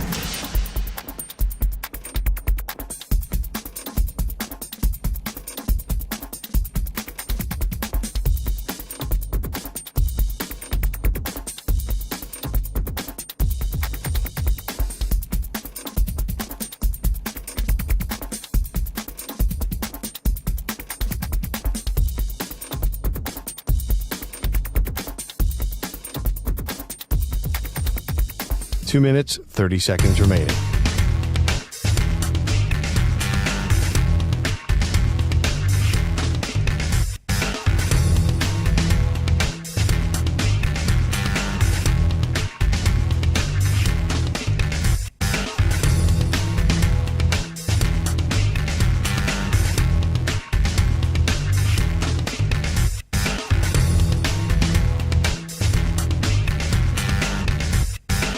Two minutes remaining.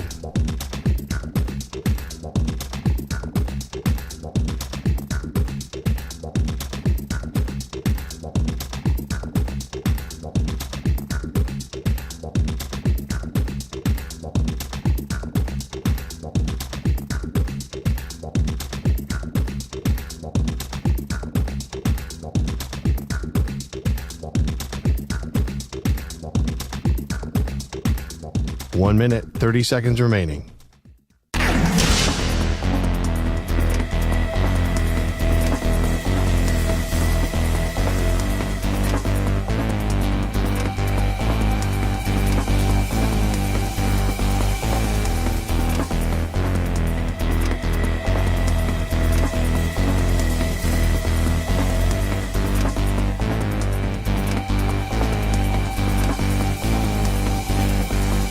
One minute remaining.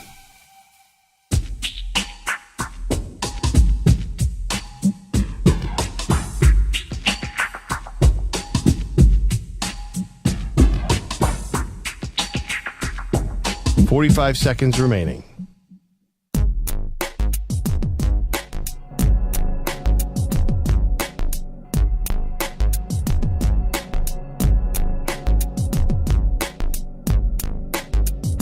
Thirty seconds remaining.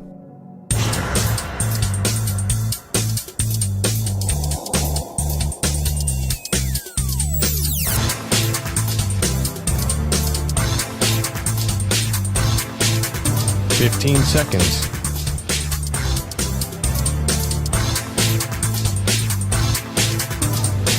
Break ends in 5 seconds.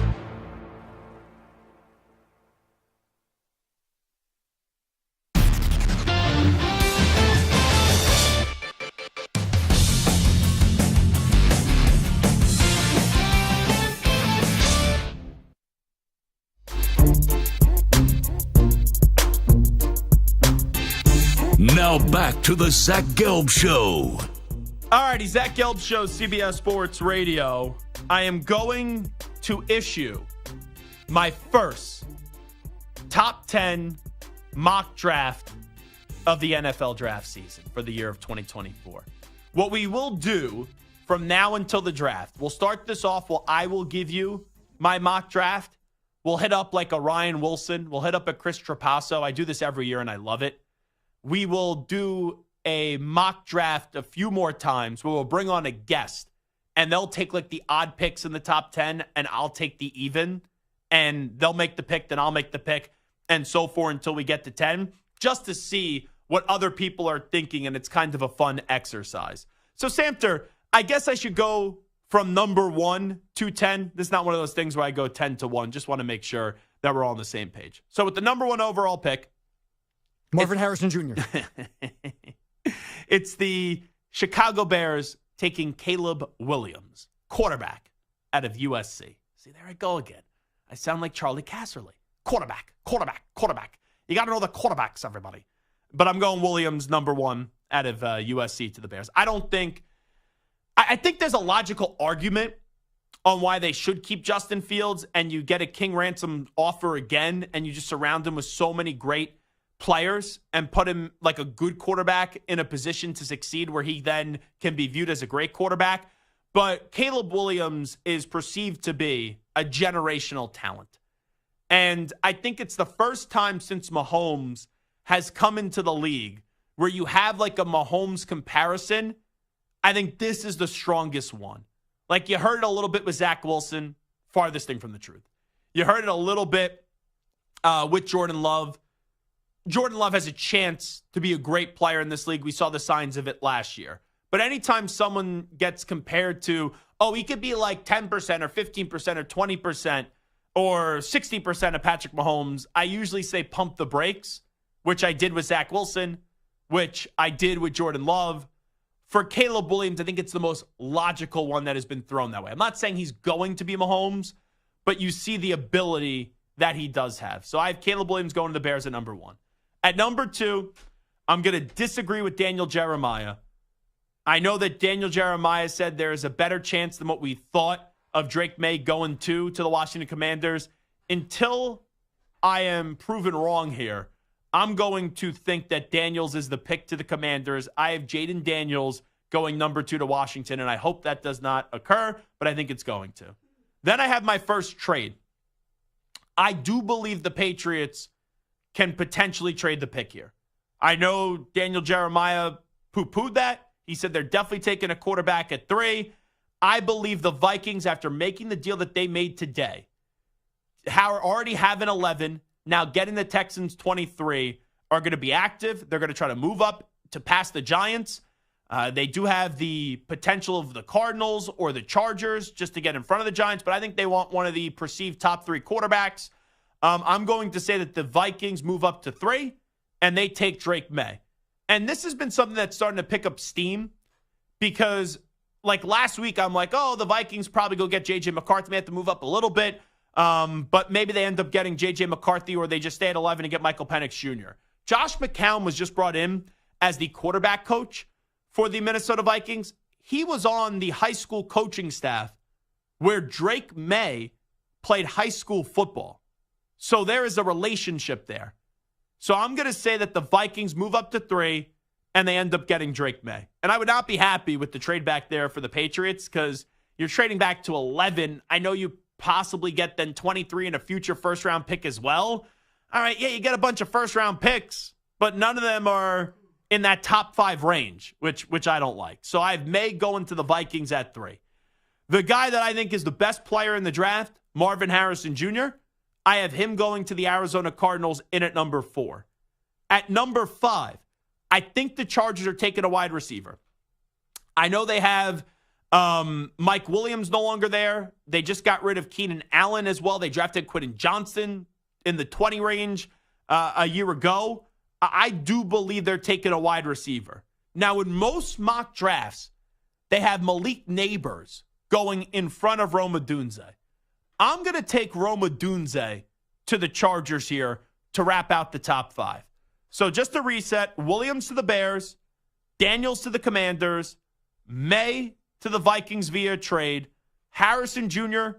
to the Cardinals, and then Rome Odunze in at number 5 to the Chargers in the first Zach Gelb Show mock draft for the top 10 in the year of 2024. Then in at number 6, the New York Football Giants. Isn't it funny how this works? Because I said this the other week. Like, I feel as if Bears fans are not, going to look at a Drake May because he was at UNC and you had the Trubisky connection. I think that's why some people are souring on Drake May, just because we do this in a very stupid and simple way. People are like, it was a UNC quarterback. He can't succeed. So that's why Drake May shouldn't be going in the top 3 anymore. The Giants are at 6. They were at 6 a few years ago when they had Mr. Hog Molly lover in Dave Gettleman. And Gettleman took Daniel Jones at 6. And that was not popular at the time. I think if J.J. McCarthy is the 6th pick to the Giants, that's going to have similar Daniel Jones vibes. Now, I think McCarthy is a better quarterback than Daniel Jones. But we had Phil Simms on last Friday, I believe, and he thought McCarthy at 6 to the Giants is just way too early for J.J. McCarthy. But the Giants are kind of giving you that feel. I know what Schneider said on the Seattle radio station. It got debunked because Drew Lock got in front of the podium today, and he said, no, they said Daniel Jones is the starting quarterback. But John Schneider, the GM of the Seahawks, basically said that Drew Lock was guaranteed an opportunity to compete in New York. That's why he's no longer a Seattle Seahawk. But I don't think that they're in on Jones anymore outside of the contract, which is a pretty big one. And what Rich Eisen said at the end of Combine Week, it does feel like the Giants are done with Daniel Jones. So I'm going to say they take McCarthy at 6. Number 7, Tennessee quietly has had a good offseason where you get Tony Pollard, you get Calvin Ridley, even though people think it's an overpay. You have DeAndre Hopkins. You have a new coach in there as an offensive-minded coach. I'm going to say they go offensive line here. They're going to beef up their offensive line. They're going to get Joe Alt, the left tackle, out of Notre Dame. Then we go to 8. I believe that the Falcons, who have been in on playmakers this offseason, they could go defense and have the first defensive player off the board here. But I think they're going to, quadruple down on offensive talent now? You already got the speed of a Bijan Robinson. You have Tyler Algier. You have Drake London. You have Kyle Pitts. They got Stu's guy, Darnell Mooney. I think if one of those receivers are available out of the big 3, I think they're going to go pounce. I'll put Malik Neighbors, the wide receiver out of LSU, going to Atlanta. In at number 9, Bears already got Caleb Williams. I now have them taking the first defensive player. There could be a trade scenario here. You move back, you got a few more picks, yada, yada, yada. But I'm going to say Dallas Turner is going to be the pick here by the Bears. And then in at number 10, there's 2 offensive linemen. Both of their names are tough to pronounce. I'm going to go for Shanu. I think I said that correctly. Out of Penn State, in at number 10, to Samter's once beloved Jets before he jumped off the Jets bandwagon, or the sinking ship of the Jets, to go join the Kansas City Chiefs. So Williams to the Bears, Daniels to the Commanders, Vikings trading up to get May, Marvin Harrison Jr. to the Cardinals, Roma Dunze to the Chargers, McCarthy to the Giants, Alt to Tennessee, Atlanta takes Neighbors, Chicago takes Dallas Turner, and then the Jets get Fashanu out of Penn State. All righty, Zach Gelb Show, CBS Sports Radio. Come on back. It is a Friday. Samter's got some questions for me. I'll give you some answers. We'll do a little onside, offside when we come on back. Update time first. Here is the Act Man, Rich Ackerman. CBS Sports Radio. Sports Flash. Well, next stop for Aaron Donald is Canton, Ohio in 5 years. The Rams defensive lineman announced his retirement after 10 seasons. He started his career as the Defensive Rookie of the Year in 2014 and never looked back with 10 Pro Bowl selections, 8-time first-team All-Pro, 3-time Defensive Player of the Year. The Vikings, perhaps looking to move up further in the draft today, acquired the Texans' first-round pick, 23rd overall, along with a 7th-round choice for a second rounder this year and a 6th this year, and also a second-rounder next year. The Chargers dealt Keenan Allen to the Bears for a 4th-round pick, while Kenny Pickett on the move from Pittsburgh, going to Philadelphia, which is also reportedly re-signing Josh Sweat. Michigan parts ways with Juwan Howard after an 8-24 season and some turmoil off the court as well. Conference tournament action right now. It's Wisconsin in front of Northwestern 67-59 in the second half. Earlier today in the Big Ten, Purdue was a winner, while Mississippi State down Tennessee easily 73-56. I'm Rich Eckert. Hey, this is Bart Winkler. I've got a new show weeknights. Join me for the Bart Winkler Show starting at 10 p.m. Eastern, 7 p.m. Pacific, only on CBS Sports Radio.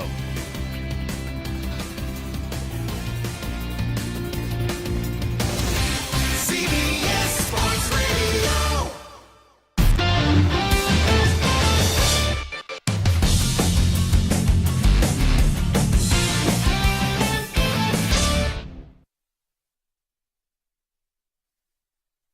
You're in a 5-minute break.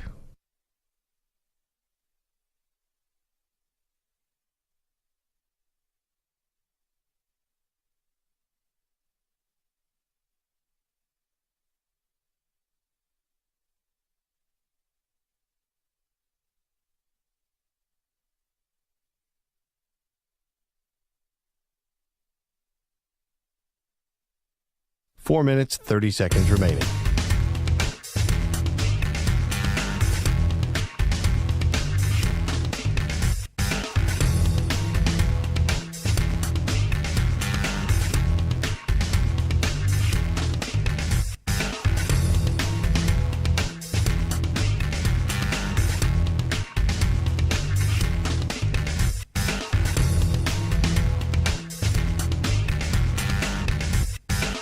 Four minutes remaining.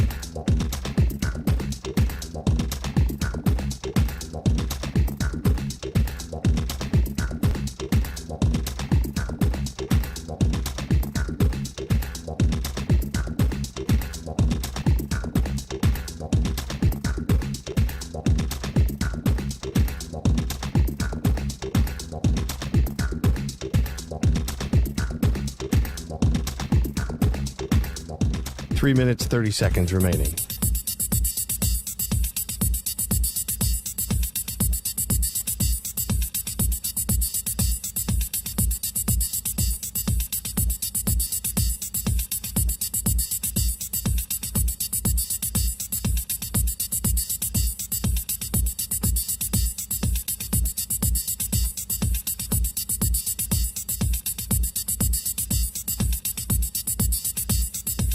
Three minutes remaining.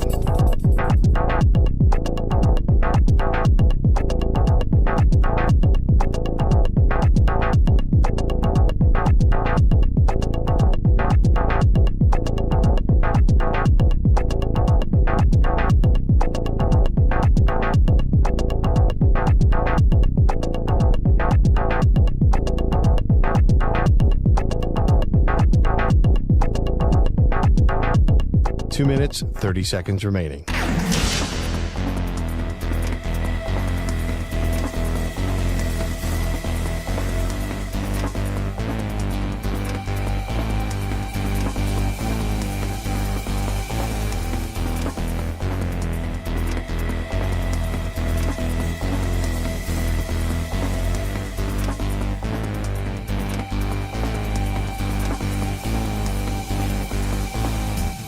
Two minutes remaining.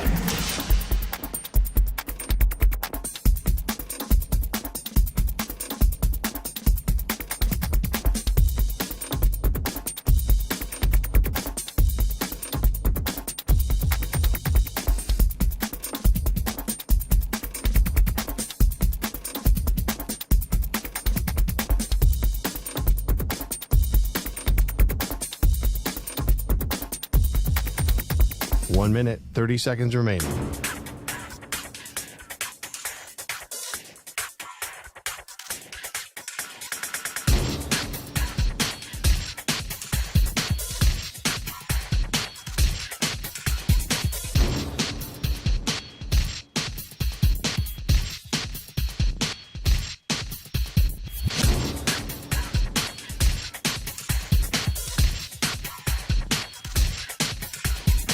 One minute remaining.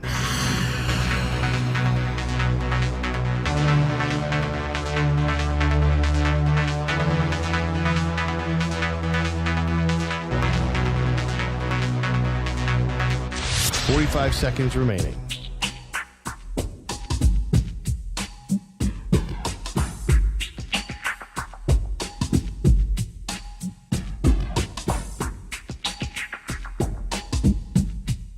30 seconds remaining.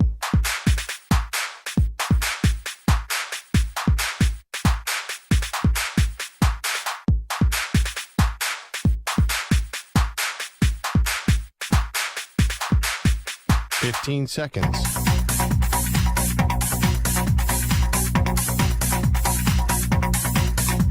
Break ends in 5 seconds.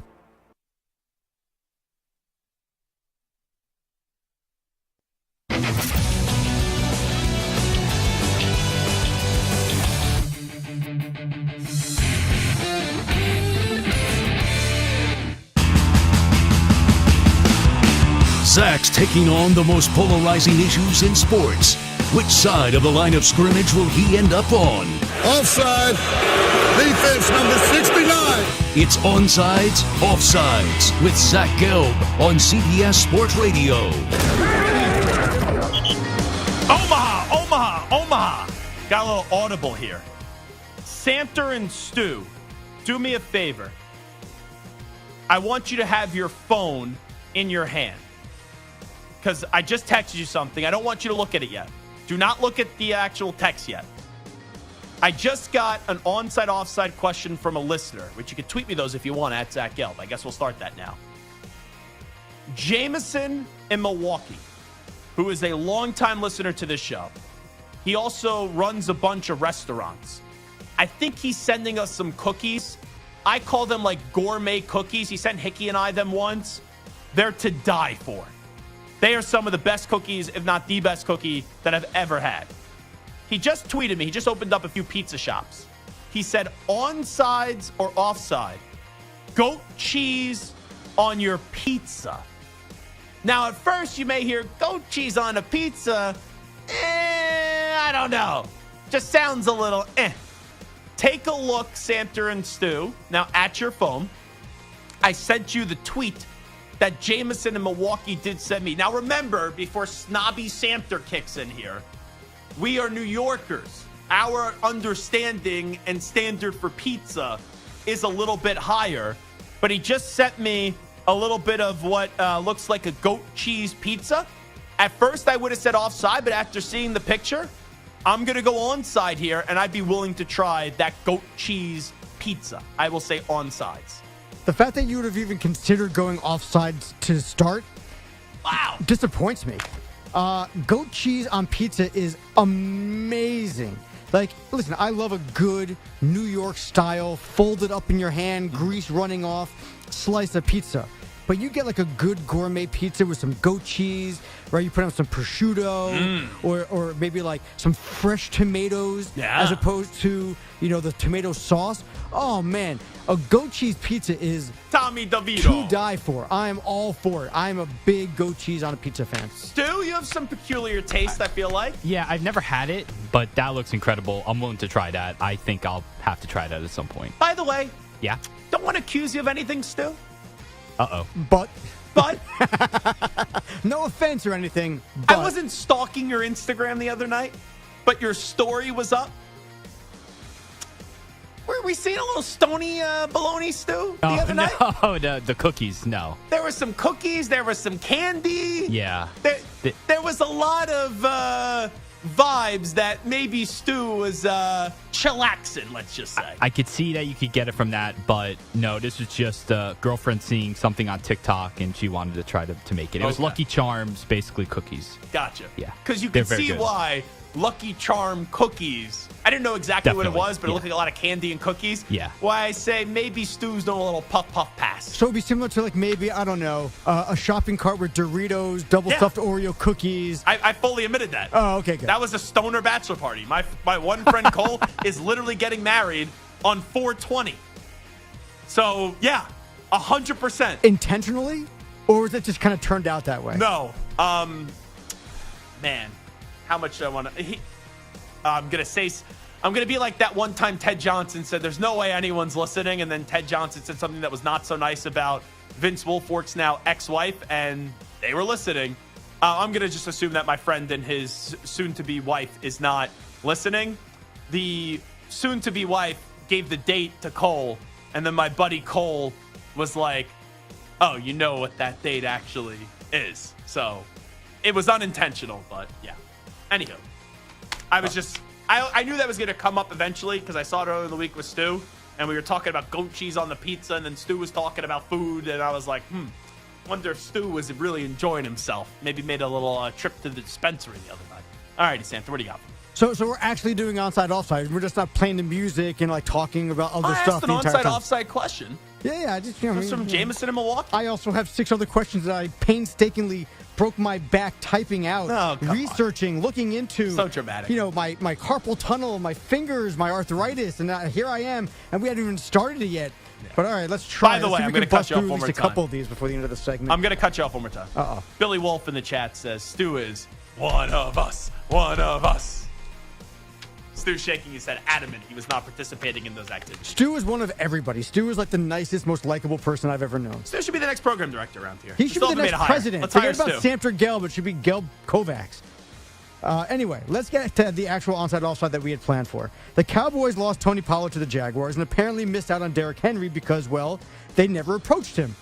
Now, reports indicate that Dallas could actually reunite with Zeke Elliott, who's now a free agent from your Patriots. Onside-offside, the Cowboys should bring back Zeke. So, I don't know if this report was actually true, just to be full disclosure, because I saw, like, one of those aggregators put it out there. I saw from DallasCowboys.com. Oh, okay. One of the writers of DallasCowboys.com. Gotcha, because I saw an aggregator put it out there today, and then I saw a quote tweet of someone I wasn't familiar with, and was like, oh, everyone's getting got because of this report from this aggregator, which isn't true. But regardless if it's true or not, we're going to talk about it because that's what we do. The Cowboys should bring back Zeke? Yeah, onside. The Cowboys are all in. The Cowboys are all in, not in actually winning football games, creating the most drama possible. You don't have Tony Pollard anymore. You weren't really all in because you didn't even place a phone call to Derrick Henry, which is an absolute disgrace. And Ezekiel Elliott had a solid season last year. So why wouldn't you? There's no market for Zeke. Why wouldn't you bring him back? On sides. This plays right into the Jerry Jones drama game. I'm in for Ezekiel Elliott coming back to the drama Dallas choking Cowboys.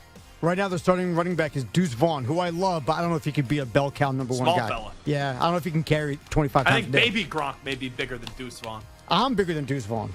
I don't know about that.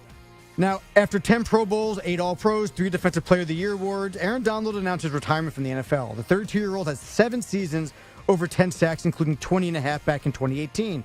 Now, we'll go back to the same conversation. Onside, offside, Aaron Donald is the greatest defensive player ever. Love Aaron Donald. One of the more ferocious defensive players ever. One of the more flawless careers we've ever seen in the NFL. But this is a offside answer here. I got to go with Lawrence Taylor. Lawrence Taylor and Reggie White, just for starters, are better than Aaron Donald. So Aaron Donald's the greatest defensive player of all time. Offside. Offside. The Giants have the 6th overall pick, and some believe they may target a quarterback. But for now, the team has Daniel Jones and new free agent signee Drew Lock in the QB room. Yesterday, Lock was asked what he was told about the starting quarterback position. Daniel Jones is the starter of this team, and that's been conveyed to me.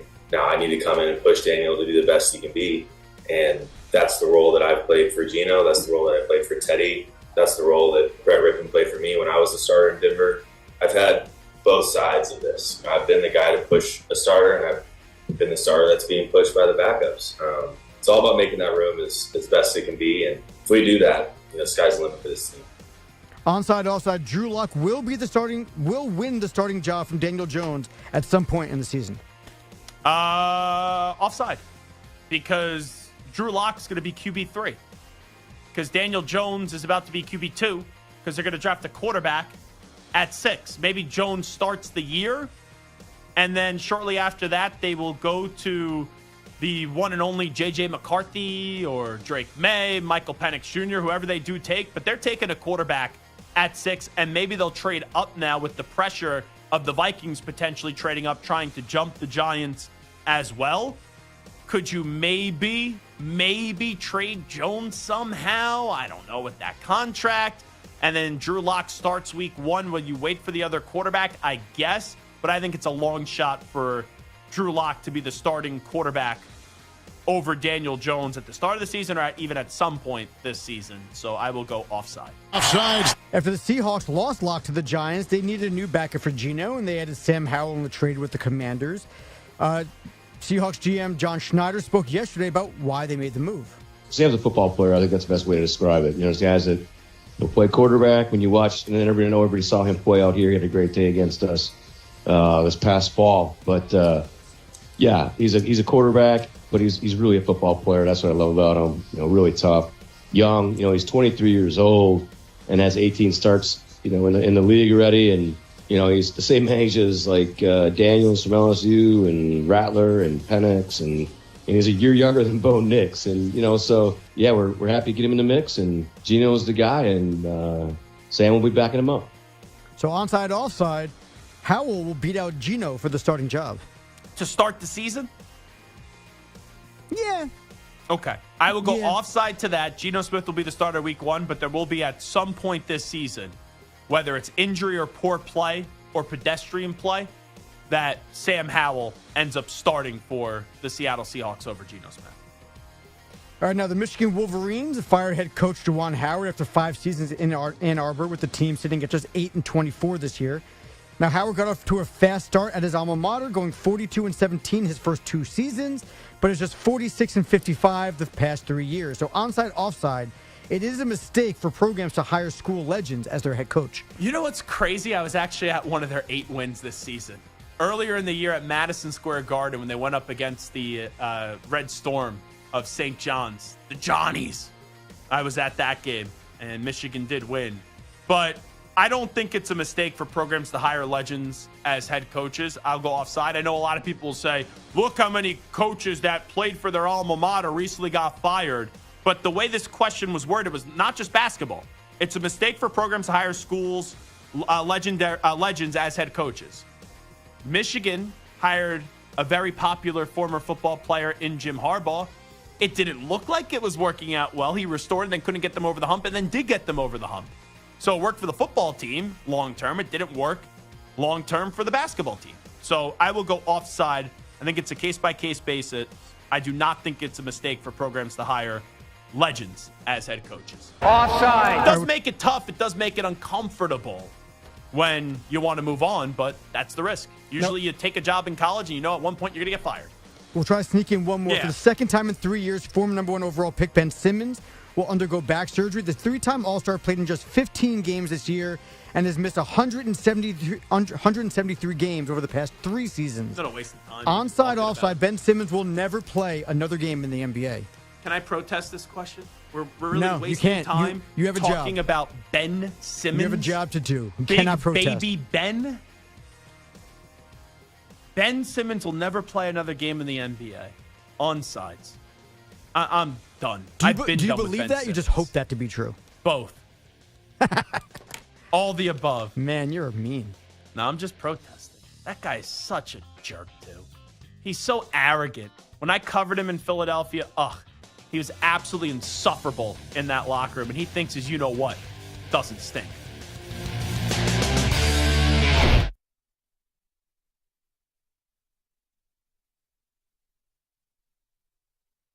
You're in a 5-minute break.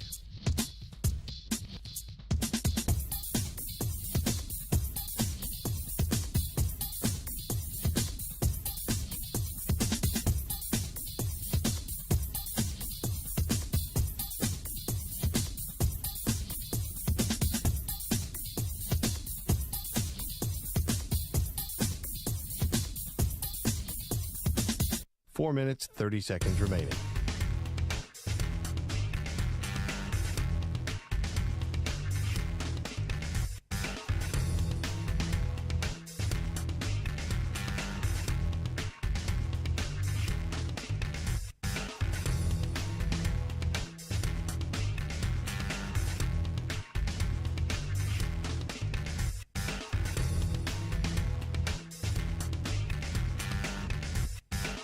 Four minutes remaining.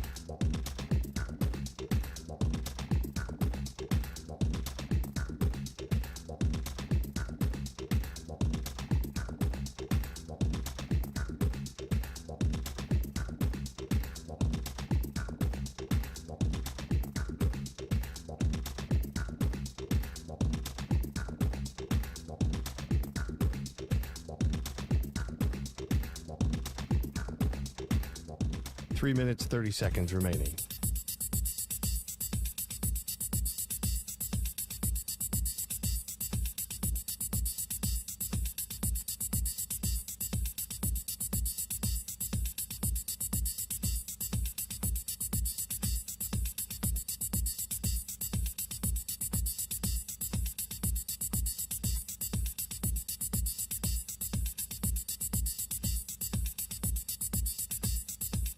3 minutes remaining.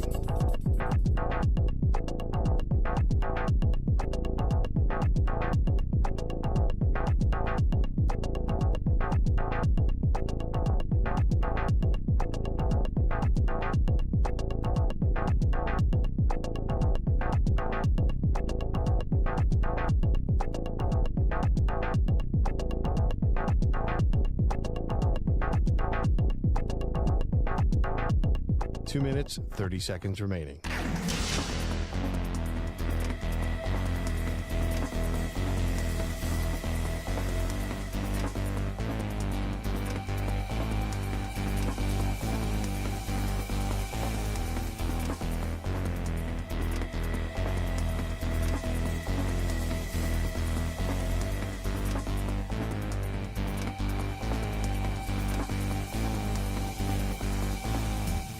Two minutes remaining.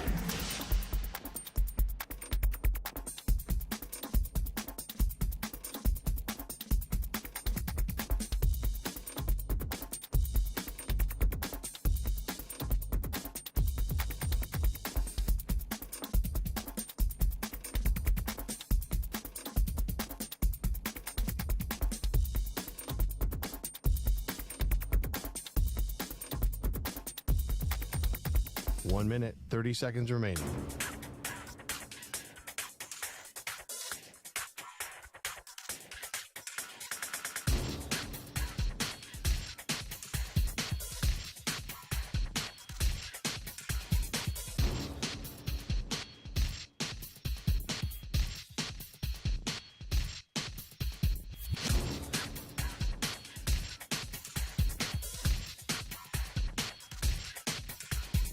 One minute remaining.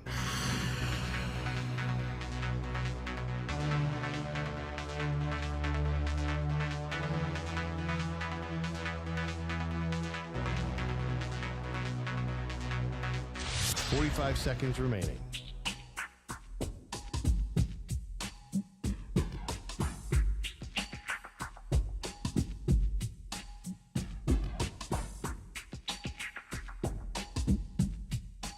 Seconds remaining.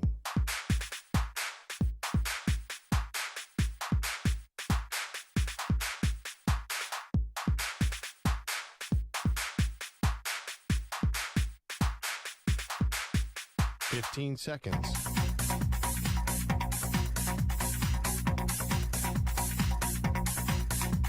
Break ends in 5 seconds.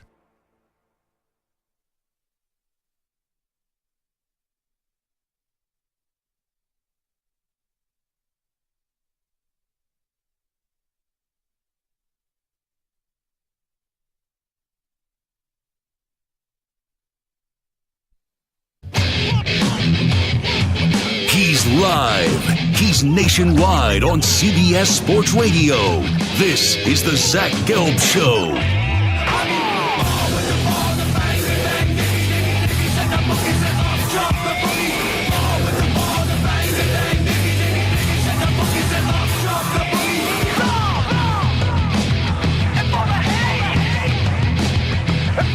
Here's your host, Zach Gelb.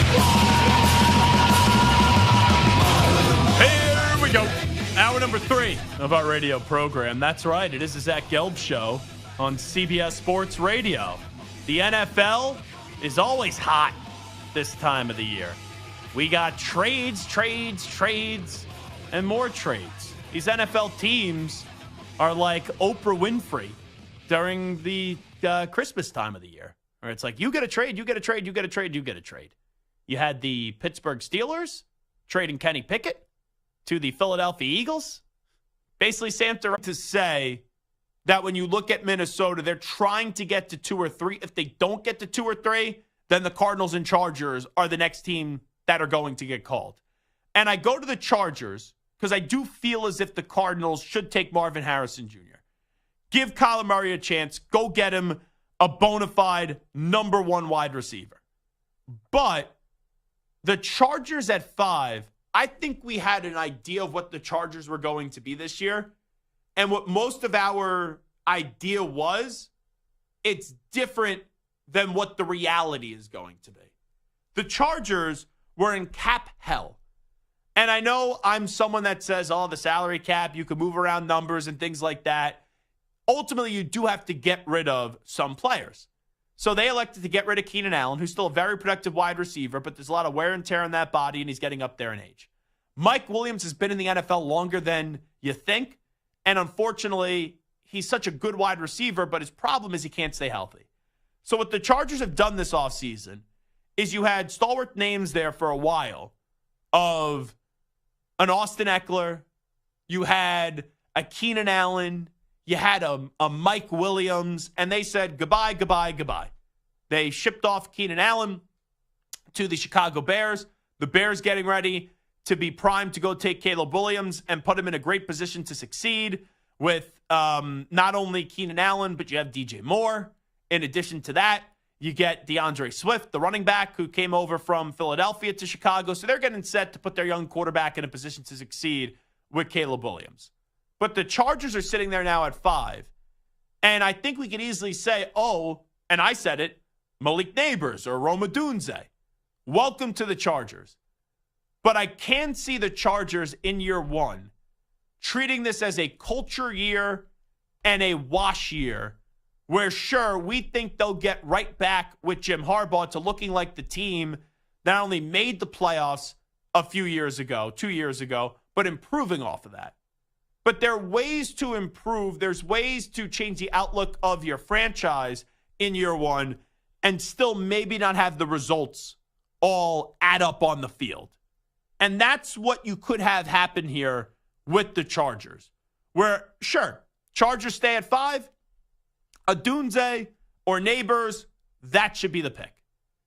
Maybe it's Brock Bowers. I would not take Brock Bowers at 5, but maybe the Chargers do. So the Chargers right now are in a situation where there's going to be high expectations. I just don't think those expectations, though, are fair. Like, Samter, would you agree that when Jim Harbaugh got hired, a lot of people realized that there was going to have to be some changes with the roster? But many people said, you got Jim Harbaugh. Jim Harbaugh, 4 years with the 49ers, got to 3 NFC title games and a Super Bowl. Jim Harbaugh, right away at Michigan, started to win some things, started to improve the trajectory of that program.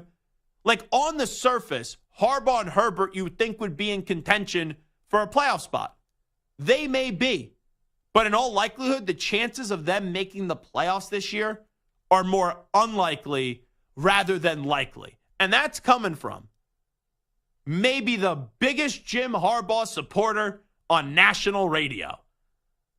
Death, taxes, Zach Gelb defending Jim Harbaugh the last 3 years. All right? Guilty, guilty, guilty as charged. I'll raise my hand on that one. I love Jim Harbaugh.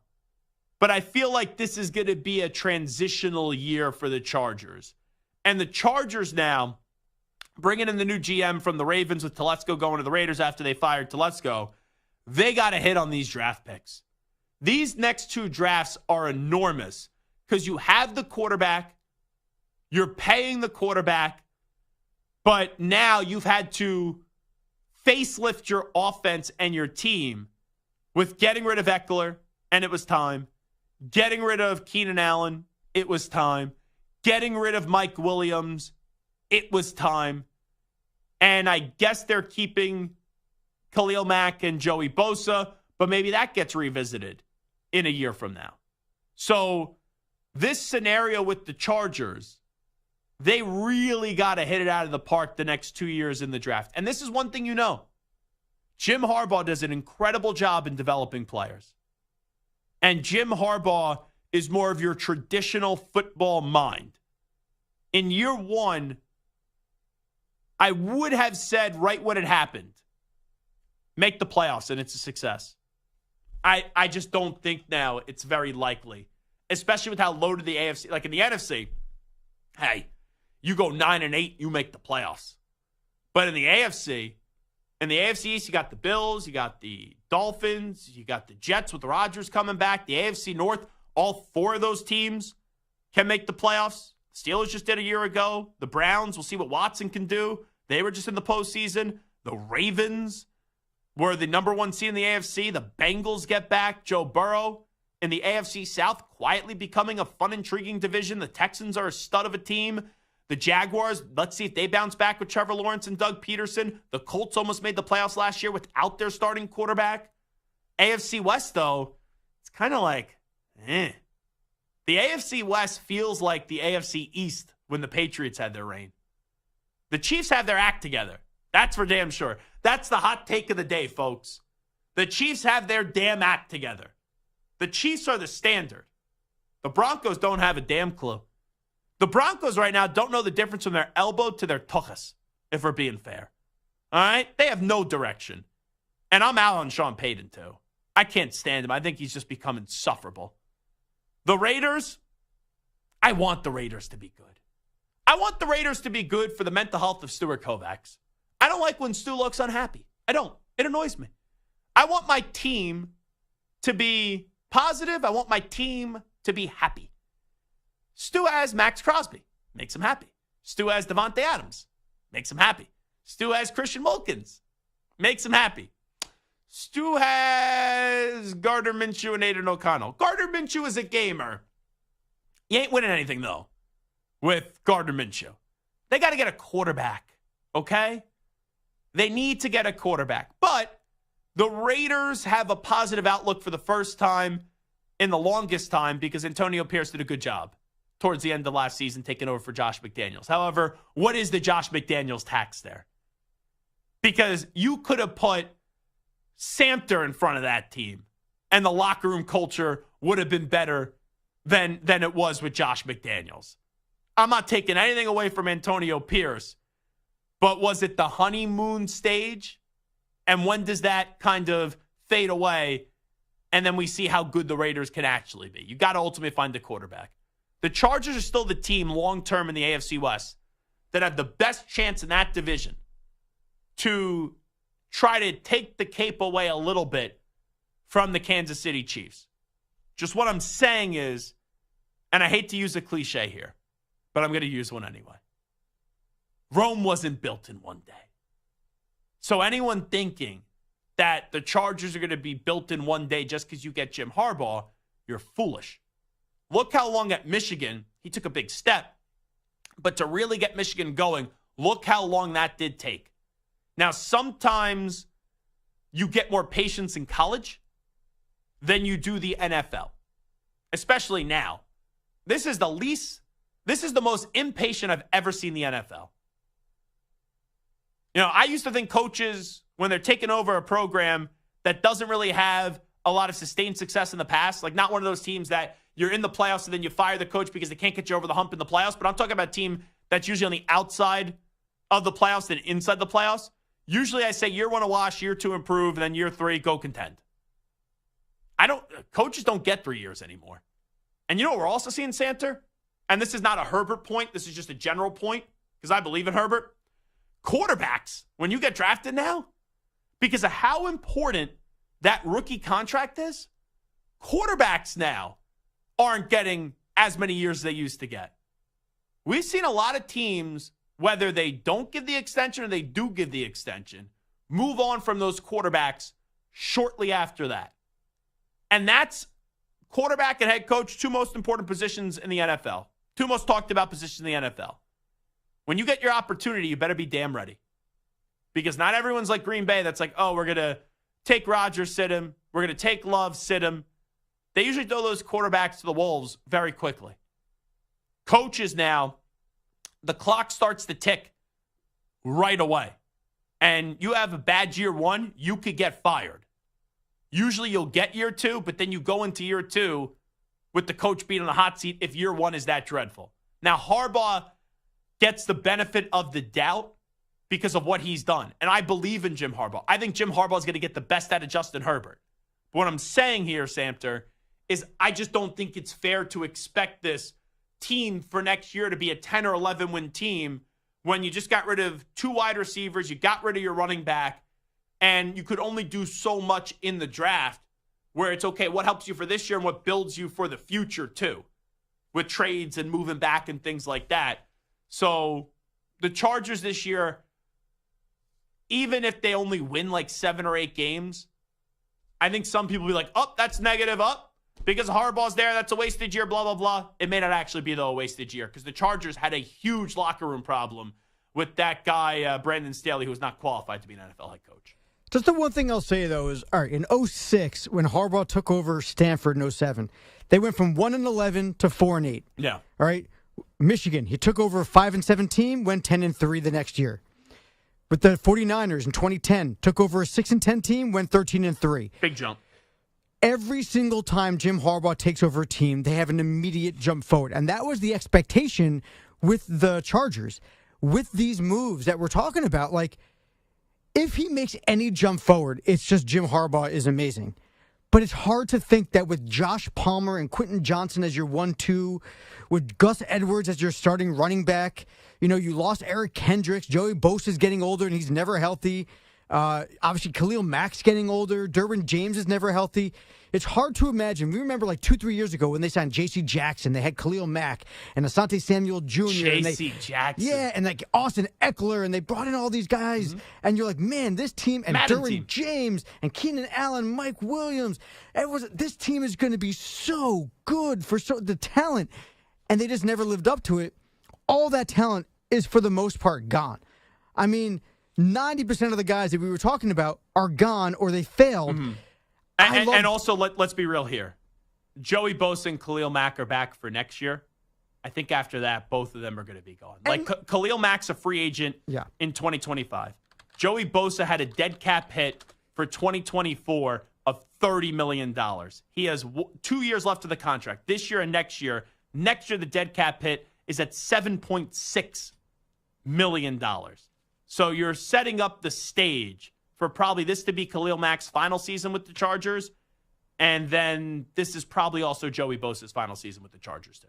And even with Joey Bosa there, in his 8-9 seasons in the NFL, he's had 3 seasons where he played 16 games. Yeah, and he's hurt all the time. And only 2 other seasons where he played 11 games or 10 games or more, right? Every other year he's hurt. 12 games, 6 games, 4 games, 5 games, 10 games. Yeah, he gets the sacks when he's there, but he's never healthy. So it feels like this Chargers team that was loaded with talent with Brandon Staley is emptying the cupboard with Jim Harbaugh.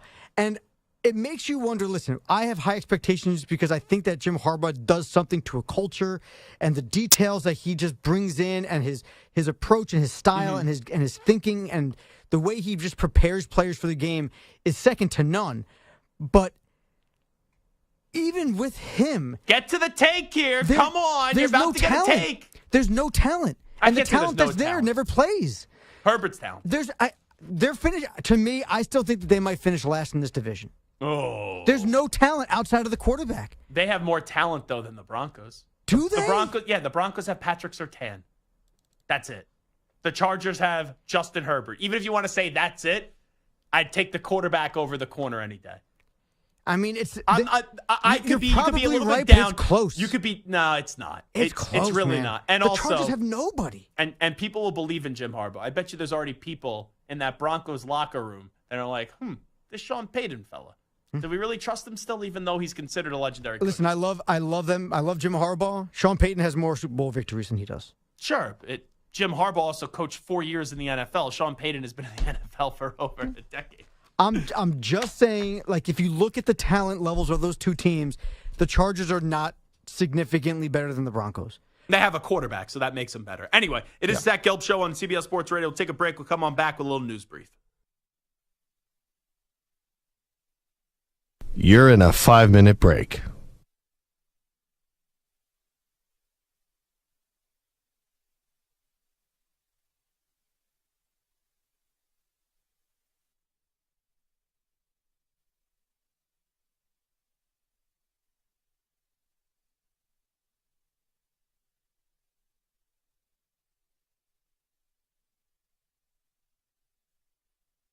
Four minutes, 30 seconds remaining.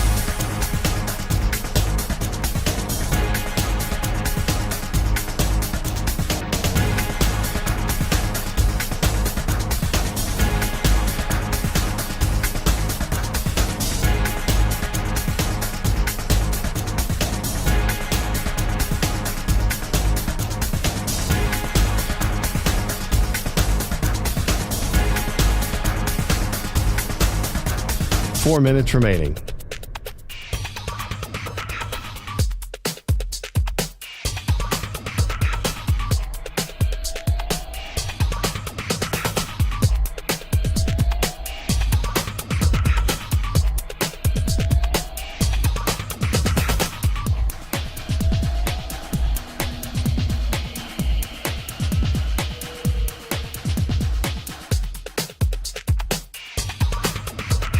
Three minutes, 30 seconds remaining.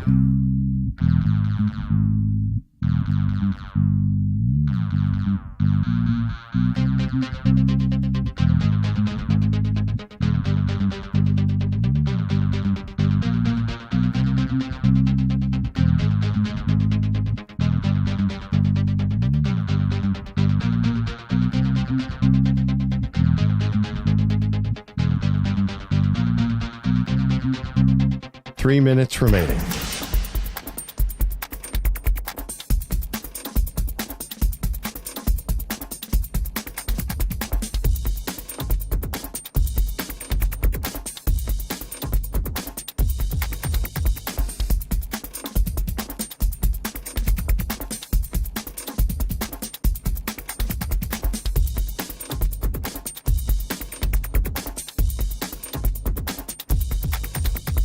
Two minutes, 30 seconds remaining.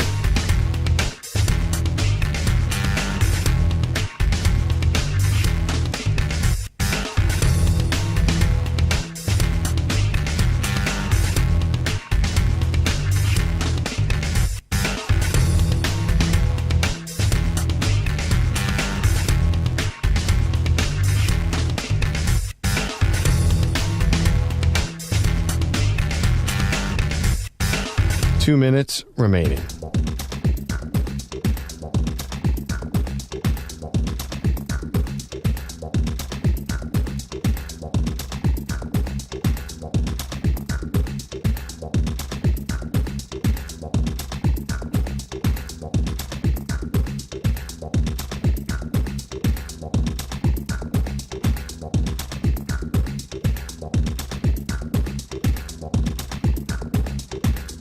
One minute, 30 seconds remaining.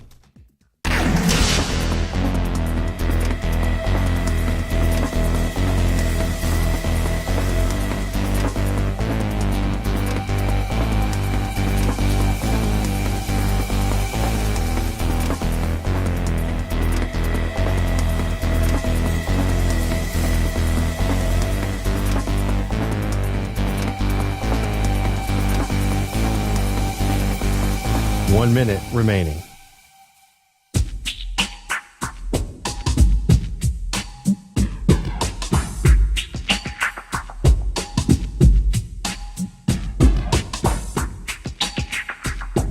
Forty-five seconds remaining.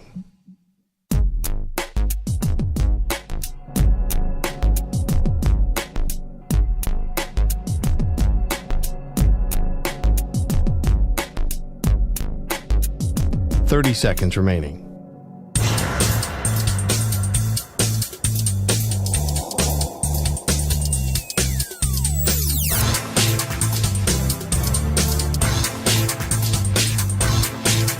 Fifteen seconds.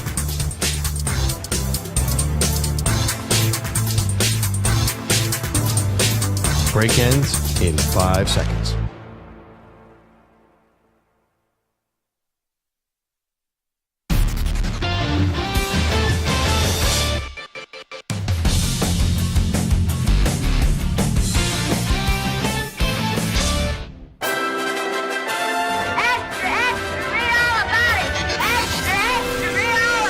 Time for your daily news brief. We get you caught up on the rumors, reports, and reconnaissance from the day in sports. All righty, news brief time on CBS Sports Radio. There's been a lot of banter from all of our airwaves recently. So, Tiki Barber, who hosted like 10 years here on CBS Sports Radio, the legendary Giant running back, has a chance one day to make the Pro Football Hall of Fame. He's just been getting slammed recently. And it's really unfair. Like, you watch the Tiki Barber, Saquon Barkley thing, anyone that actually thought that Tiki was wishing like death upon Saquon and that like Saquon Barkley's dead to everybody is an idiot and has no sense of humor. He was laughing when he said it. All he said was, Saquon, you're dead to us. And he was laughing. It was tongue in cheek. So Ryan Clark sees that. And I used to be a big fan of Ryan Clark and the Pivot podcast. And I love Channing Crowder, obviously. Ryan Clark, just in such an uncalled way, just laid in to Tiki Barber. And I guess they were teammates when Ryan Clark was starting his career and Tiki Barber was ending his career. Here is Ryan Clark just trashing Tiki Barber. Let me say this before we play the clip. Leave Tiki alone, please. Here we go. Tiki taught me what I didn't want to be as a veteran. Tiki taught me how you don't make a young player feel welcome. The way he made me feel as a young rookie and a second-year player, I said I don't ever want to be that dude. And he's continued to be that person. You also weren't liked and beloved like Saquon Barkley is. You weren't that sort of teammate that everybody rallied around last year. And don't try to backtrack it once you say it. Don't try to ingratiate yourself to the New York Giants fans who may feel the same way, who you said you're echoing, and then say it's tongue-in-cheek. Nah, stand on it. And when he calls you out, stand on it. And the one thing people like him taught me when I was in that Giants locker room is I'm going to have parties for the rookies when there's nowhere to go. I'm going to make you feel like, well, you the OG, that's the way it's supposed to be done. And he never did that, at least as what I could see and the way he was to me as a player. And he's continuing to act the same sort of way in the media. And it's a reason people feel the way that he does, and nobody wraps their arms around him as a former player. Now, I could trash Ryan Clark here. I'm not going to. I'm going to do two things here. Samter, you're on deck. Ready? We're going to have you coming out of the bullpen in just a second. But what I will say is this.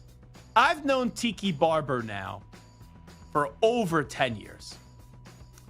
And Tiki Barber, for someone that could have the biggest ego in this studio and at this company, because he's a former football player and you could make the argument he should be a Hall of Famer.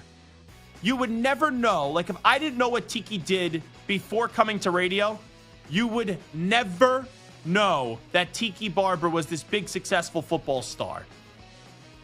I don't think anyone gets more dragged, and it's so unfair for him getting dragged, than Tiki Barber. I think it's so ridiculous. He's one of the nicest people here at this company. And some people could say, oh, well, Zach, it's because you're on the air. Obviously, you guys are going to have a good relationship. Do you know how many people behind the scenes here that Tiki Barber goes to bat for, or that Tiki Barber at least talks to them and gets to know them?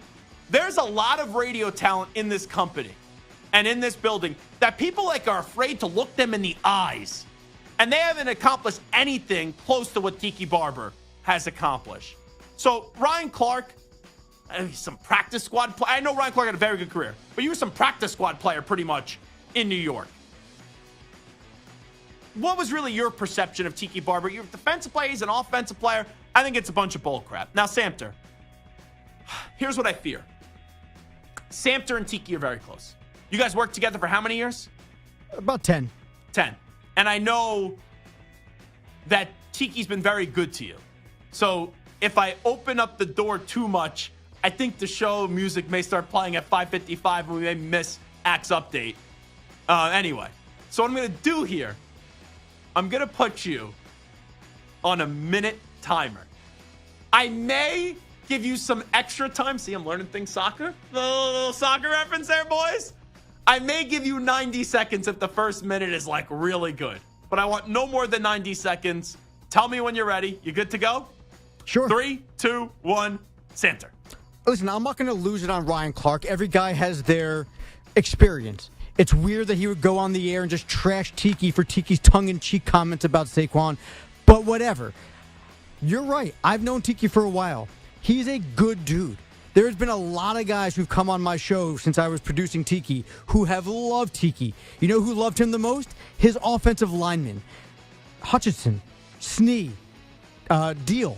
They love Tiki. Tiki would take care of them. Tiki would take them out. Tiki would shower them with gifts and affection and thanks. He was always showing them that they were the reasons why he was successful, always giving them the credit, always deflecting his own success to his offensive line. His offensive line loved him. Brandon Jacobs loves him. Tiki took Brandon Jacobs, who was an actual player on the roster on the offense that Tiki took under his arm. Okay, a guy who was actually drafted to replace Tiki, because at the time, Tiki was more of a special teams guy.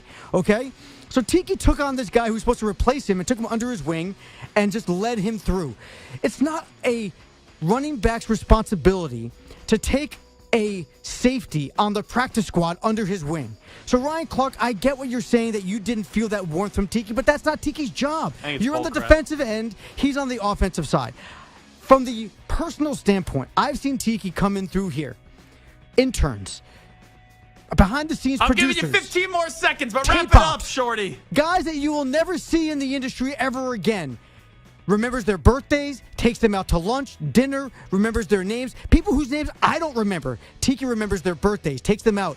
He has been the nicest, and I'm not joking. I've been in this industry for about 15, 20 years. The nicest former athlete and probably the nicest person I've ever known in this industry. So Ryan Clark, say what you will, Tiki's a good guy. All right, it's a good job. Minute 56. I gave you a little extra time there. They were waiting for the ball to just go out of bounds, and that's how I think they stop it in soccer on the extra time and all that stuff, and the whistle was blowing. I have no clue if anything I just said about soccer was right or not. Let's hear from Tiki Barber. He responded to Ryan Clark, this on the Evan and Tiki show on WFAN in New York. Wow, Ryan Clark. You are making blank up, because you don't know me like that, dude. What is he talking about? I didn't embrace young players.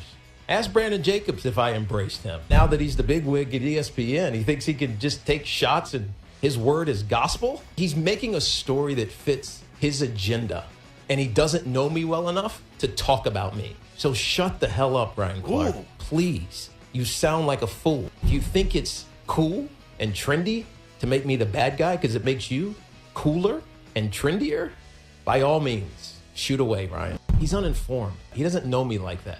Don't talk about me like that, because you don't know me like that.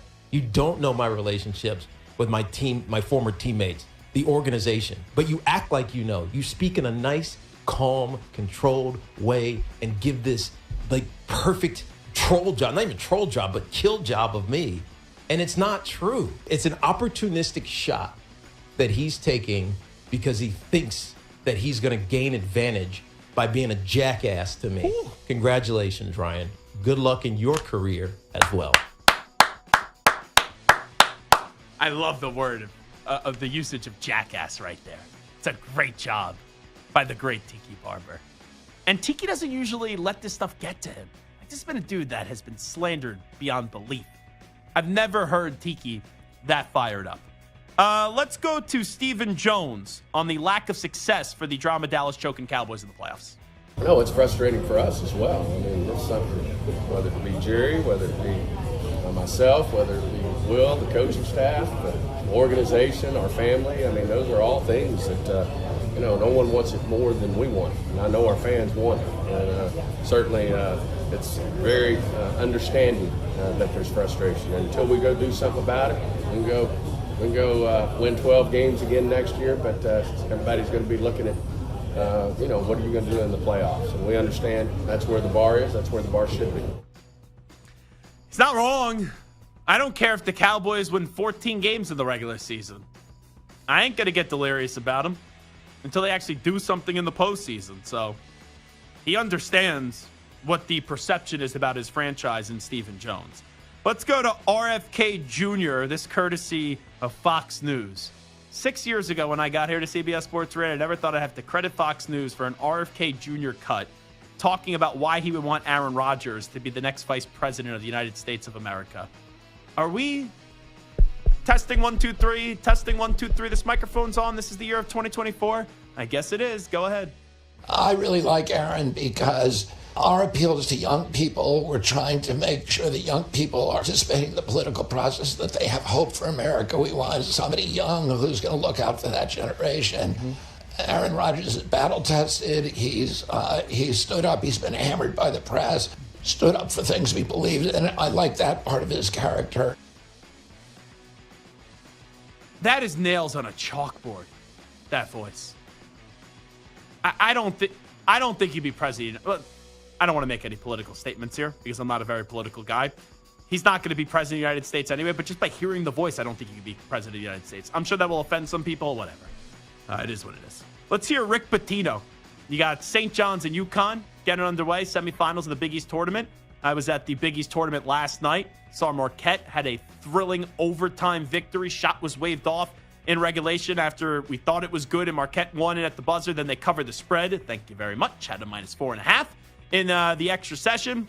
And you also, last night, had an upset, Providence over Creighton. I love Kim English. We'll hear from Kim English in just a second. People love Kim English more than me. But here is Rick Pitino on how to beat UConn. UConn tomorrow, what do you have to do to knock them off? We got to have about 6 of their players get COVID. Thank you, Coach. Congratulations.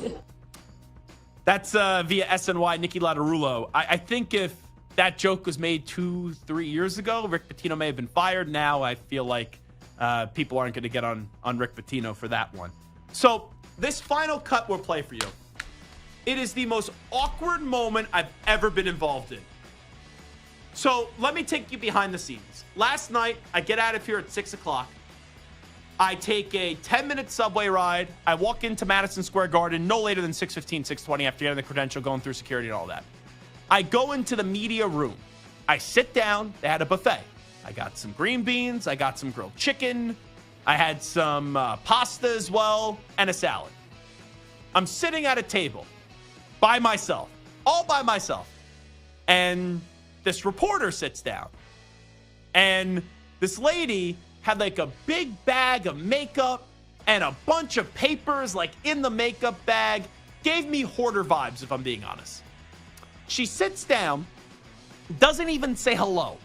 The first words out of her mouth, it was so incoherent, but it was something about Aaron Rodgers and the whole vice president thing.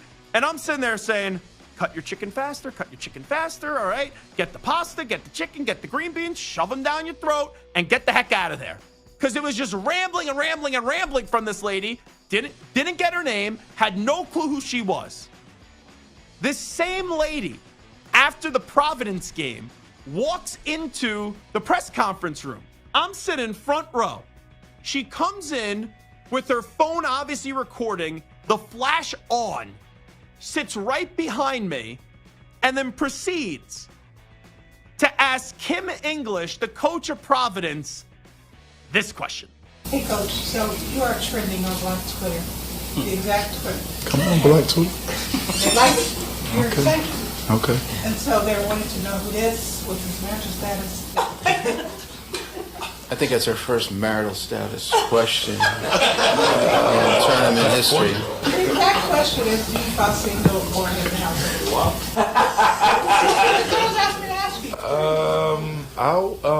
You could pass. Man, yeah, no comment. So it's bizarre for many situations or many parts of this, many reasons. Number one, I know it's tough to hear her audio. She said, Coach, you're trending on Black Twitter, and people are wondering your marital status because there are women that think you're very attractive. How do you file your taxes? Like, do you have any dependents and things like that? That's what she was asking. Number one, so weird to ask that in a press conference. Hilarious, awkward, extremely weird. But Kim English, I don't know his marital situation. I don't know if he has any kids. But if you were married, wouldn't you just say yes? So I don't know if there's anything going on there. But man, you don't ask that question. Guy just punched his ticket to the semifinals of the Big East, and that's the bull junk that he has to put up with. Bizarre, bizarre, bizarre. I don't want to make any allegations or anything. I just want to know if this lady was sober or not. Because when I was talking to her, I was like, something's going on here. Either you had a bad day or you're on something. I don't know. All right, that's the news brief. It is Zach Gelb Show on CBS Sports Radio. We'll wrap up the show next. Update time first. Here he is, Rich Ackerman. CBS Sports Radio. Sports Flash. And they are underway at Madison Square Garden in the first of two Big East semifinals today. St. John's and UConn. Also today, right now, Auburn is crushing South Carolina in the second half, 76-49. Earlier today in conference tournament action, it was Wisconsin getting past Northwestern 67-61 in the Big Ten, and Purdue topped Michigan State 67-62. Mississippi State an easy winner over Tennessee 73-56. Aaron Donald has talked about retirement in the past, and today that day came when he announced the end to his Hall of Fame career. He has a Super Bowl ring to go along with three Defensive Player of the Year awards, and made the Pro Bowls in each of his 10 seasons. He was an eight-time first-team All-Pro. The Rams also making other news today, reportedly agreeing to a one-year deal with Jimmy Garoppolo. The Vikings pick up an additional first-rounder from the Texans for a second this year and a second next year, as well as a sixth-rounder. Josh Sweat reportedly staying in Philadelphia, re-signing with the Eagles, who also acquired Kenny Pickett from the Steelers. I'm Rich Ackerman. Hey, this is Bart Winkler. I've got a new show weeknights. Join me for the Bart Winkler Show starting at 10 p.m. Eastern, 7 p.m. Pacific, only on CBS Sports Radio. CBS Sports Radio.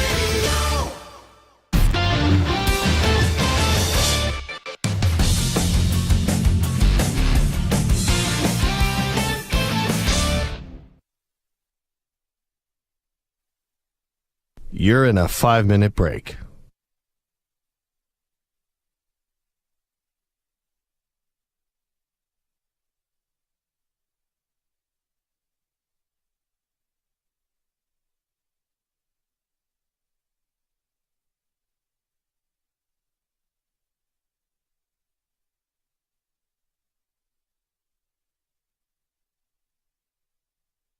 Four minutes, 30 seconds remaining.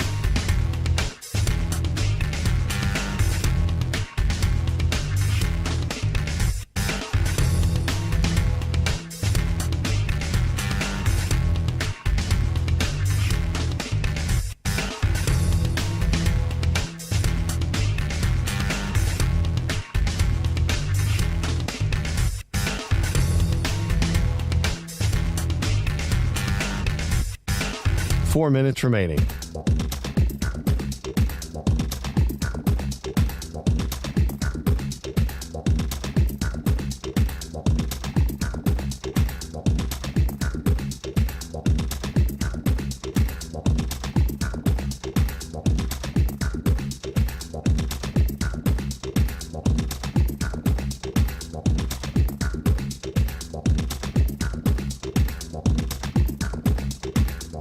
Three minutes, 30 seconds remaining.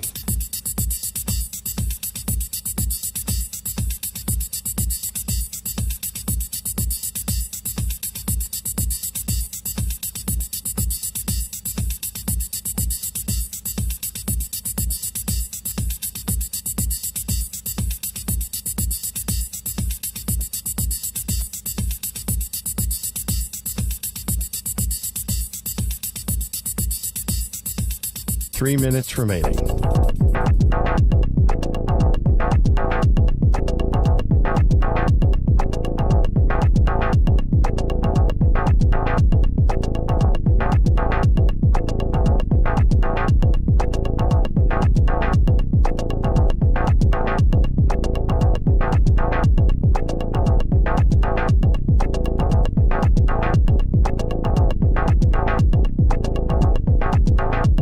Two minutes, 30 seconds remaining.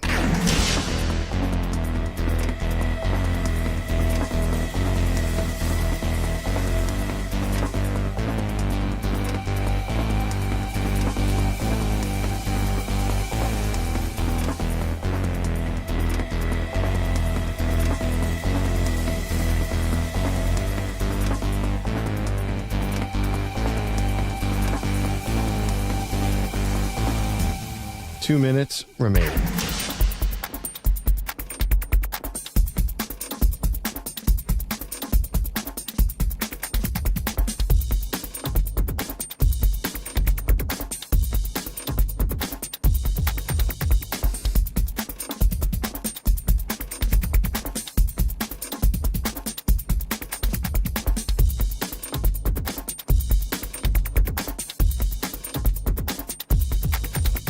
One minute, 30 seconds remaining.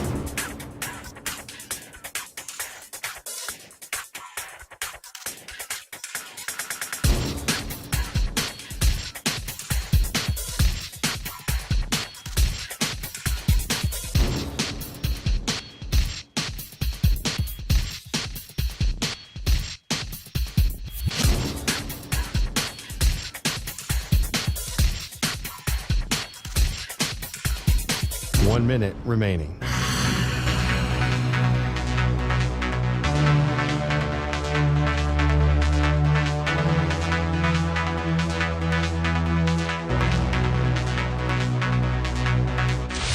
Five seconds remaining.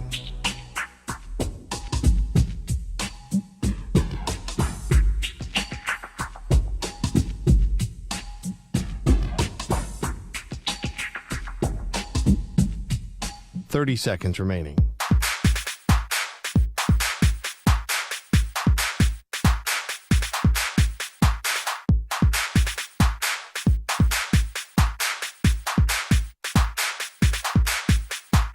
Seconds.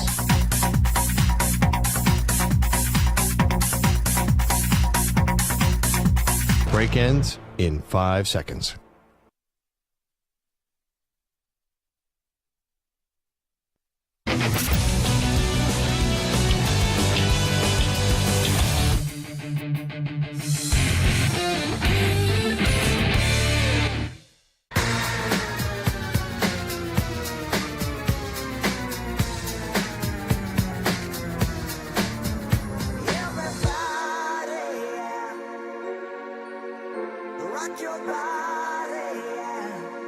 Hey, this is Howie. And this is Nick. We're the Backstreet Boys, and you're listening to the Zach Gelb Show on CBS Sports Radio. And guess what? Zach is back. All right. He's live. He's nationwide on CBS Sports Radio. This is the Zach Gelb Show. It's time to answer Ask the Pros question of the day. It's brought to you by O'Reilly Auto Parts. Dan in Des Moines, Iowa says, Zach, what is the best NFL offseason move this year pertaining to the quarterbacks? You could submit a question by tweeting at CBS Sports Radio or at Zach Gelb using the hashtag #AskThePros. You can think O'Reilly Auto Parts for your car care needs. Get guaranteed low prices and excellent, and I mean excellent, customer service from the professional parts people at O'Reilly Auto Parts. O'Reilly Auto Parts. Adam Schefter on Twitter. No, it's not a breaking news, Stu. Stu was ready to fire the breaking news sounder. He just listed all the quarterbacks that have made changes this offseason, or the QB carousel, the way that it is played on out. Jimmy G to the Rams, Kenny Pickett to the Eagles, Sam Howell to the Seahawks, Desmond Ridder to the Cardinals, Joe Flacco, elite, to the Colts, Gardner Minshew to the Raiders, Jacoby Brissett to the Pats, Sam Darnold to Minnesota, Drew Lock to the Giants, Kirk Cousins to the Falcons, Baker Mayfield back with Tampa Bay, Russell Wilson, here we go, to the Steelers, Jameis Winston to the Browns, Marcus Mariota, or as the commissioner would say, Mariotto to the Commanders, Tyrod Taylor to the Jets, Mason Rudolph to Tennessee, and Mitch Trubisky to the Buffalo Bills. Man, I would say the best one is Kirk Cousins. Makes the Falcons instantly the team to beat in the NFC South, and I think they could do more than just win the NFC South. How many of those quarterbacks, though, is it like a we don't care? Jimmy G to the Rams. Who cares? Good for Jimmy. Not that he needed help with the ladies, but you get to be in L.A. with his looks. I don't think that's a bad situation for Jimmy personally. Kenny Pickett to the Eagles. Story today. Long-term, as long as Jalen Hurts is healthy, he won't see the field. Sam Howell to the Seahawks. Intriguing. Because I don't believe in Geno Smith. Maybe Sam Howell gets an opportunity at some point this year with Seattle. Desmond Ridder to the Cardinals. Joe Flacco to the Colts. The only reason why I care about it is because Anthony Richardson wasn't healthy last year. If that repeats, then we get to see more of Joe. Gardner Minshew to the Raiders. Stu, is that really going to be your week one starting quarterback? Gardner Minshew? I hope not. I think it is, but I hope not. So what else are you going to do? So you guys are at, 13 in the draft? 13, yeah. No one has really talked about you guys moving up. Now everyone's been saying Minnesota. Giants are going to take there's going to be 4 quarterbacks in the top 6. 1, 2, 3, or at least, I think it's going to be 1, 2, 3. And you may have more than that. You could get 5 in the top 6. And here's what I mean by that. If you have the Bears, Commanders, and Pats stay put, quarterback, Vikings still move up to usurp the Giants, could you see a McCarthy and a Penix also going in the top 6? I guess it's possible. but it feels like it's more 4 out of 6. No one has talked about the Raiders, though. Outside of that early thing where Jaden Daniels, Pierce wants him for their time together at Arizona State. Yeah, it's a probably not, but I think we're seeing Minshew mania with the Raiders. And let's be real, if Minshew has to play in one place this year as a starting quarterback, kind of fun that he'll be with the Raiders. Not fun for Stu, but fun for the rest of us, just because if there's ever been a quarterback just based off personality that should be playing for a team, it's Gardner Minshew with the Las Vegas Raiders. Jacoby Brissett with the Pats will probably start week 1. Sam Darnold to the Vikings, he could start week 1, depending on who the quarterback is that they draft. Drew Lock to the Giants, who cares? Kirk Cousins to the Falcons, big. Baker Mayfield to the Bucks, good. Russell Wilson to the Steelers, fun. Jameis Winston to the Browns, only gets fun if Deshaun Watson stinks. And then we get to see 30 touchdowns, 30 interceptions. Marcus Mariota to the Commanders, who cares? Tyrod Taylor to the Jets. All right, you improve the backup quarterback room, but it's all about Rodgers. Mason Rudolph to Tennessee. If Tennessee has to go to Mason Rudolph, that means Will Levis stunk. And Mitch Trubisky to the Bills. Back with the Bills for another tour of service with Buffalo. Who cares? Like, seriously. There's a lot of movement this offseason with the quarterbacks. But not a lot of boom movement when you look at some other years. The other name that's still out there, Ryan Tannehill.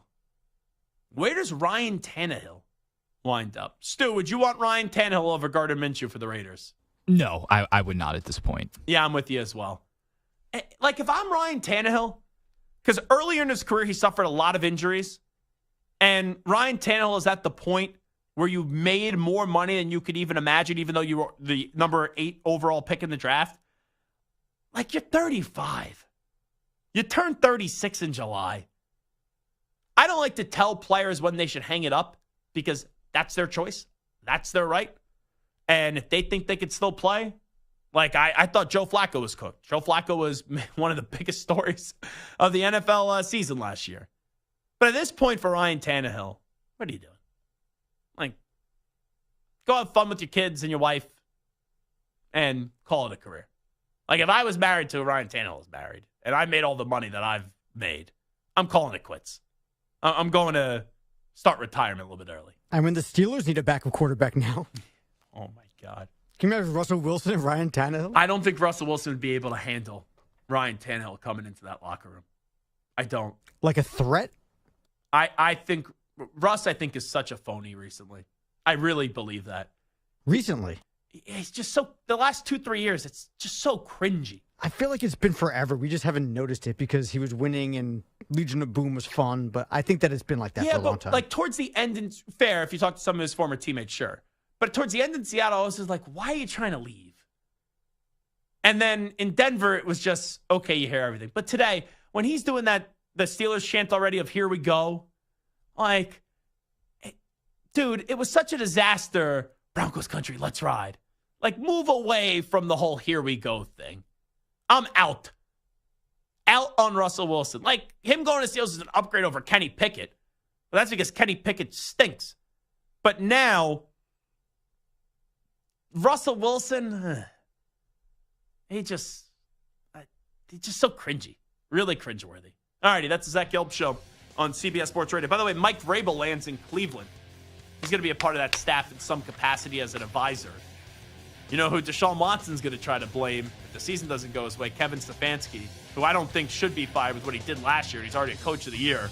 But you know, Watson will blame someone if it doesn't go his way. Maybe Vrabel's going to be their head coach coming up in 2025. Have a great weekend, everybody. We'll talk to you Monday. Be well, be safe. Thanks so much. We out. Bye-bye. Peace.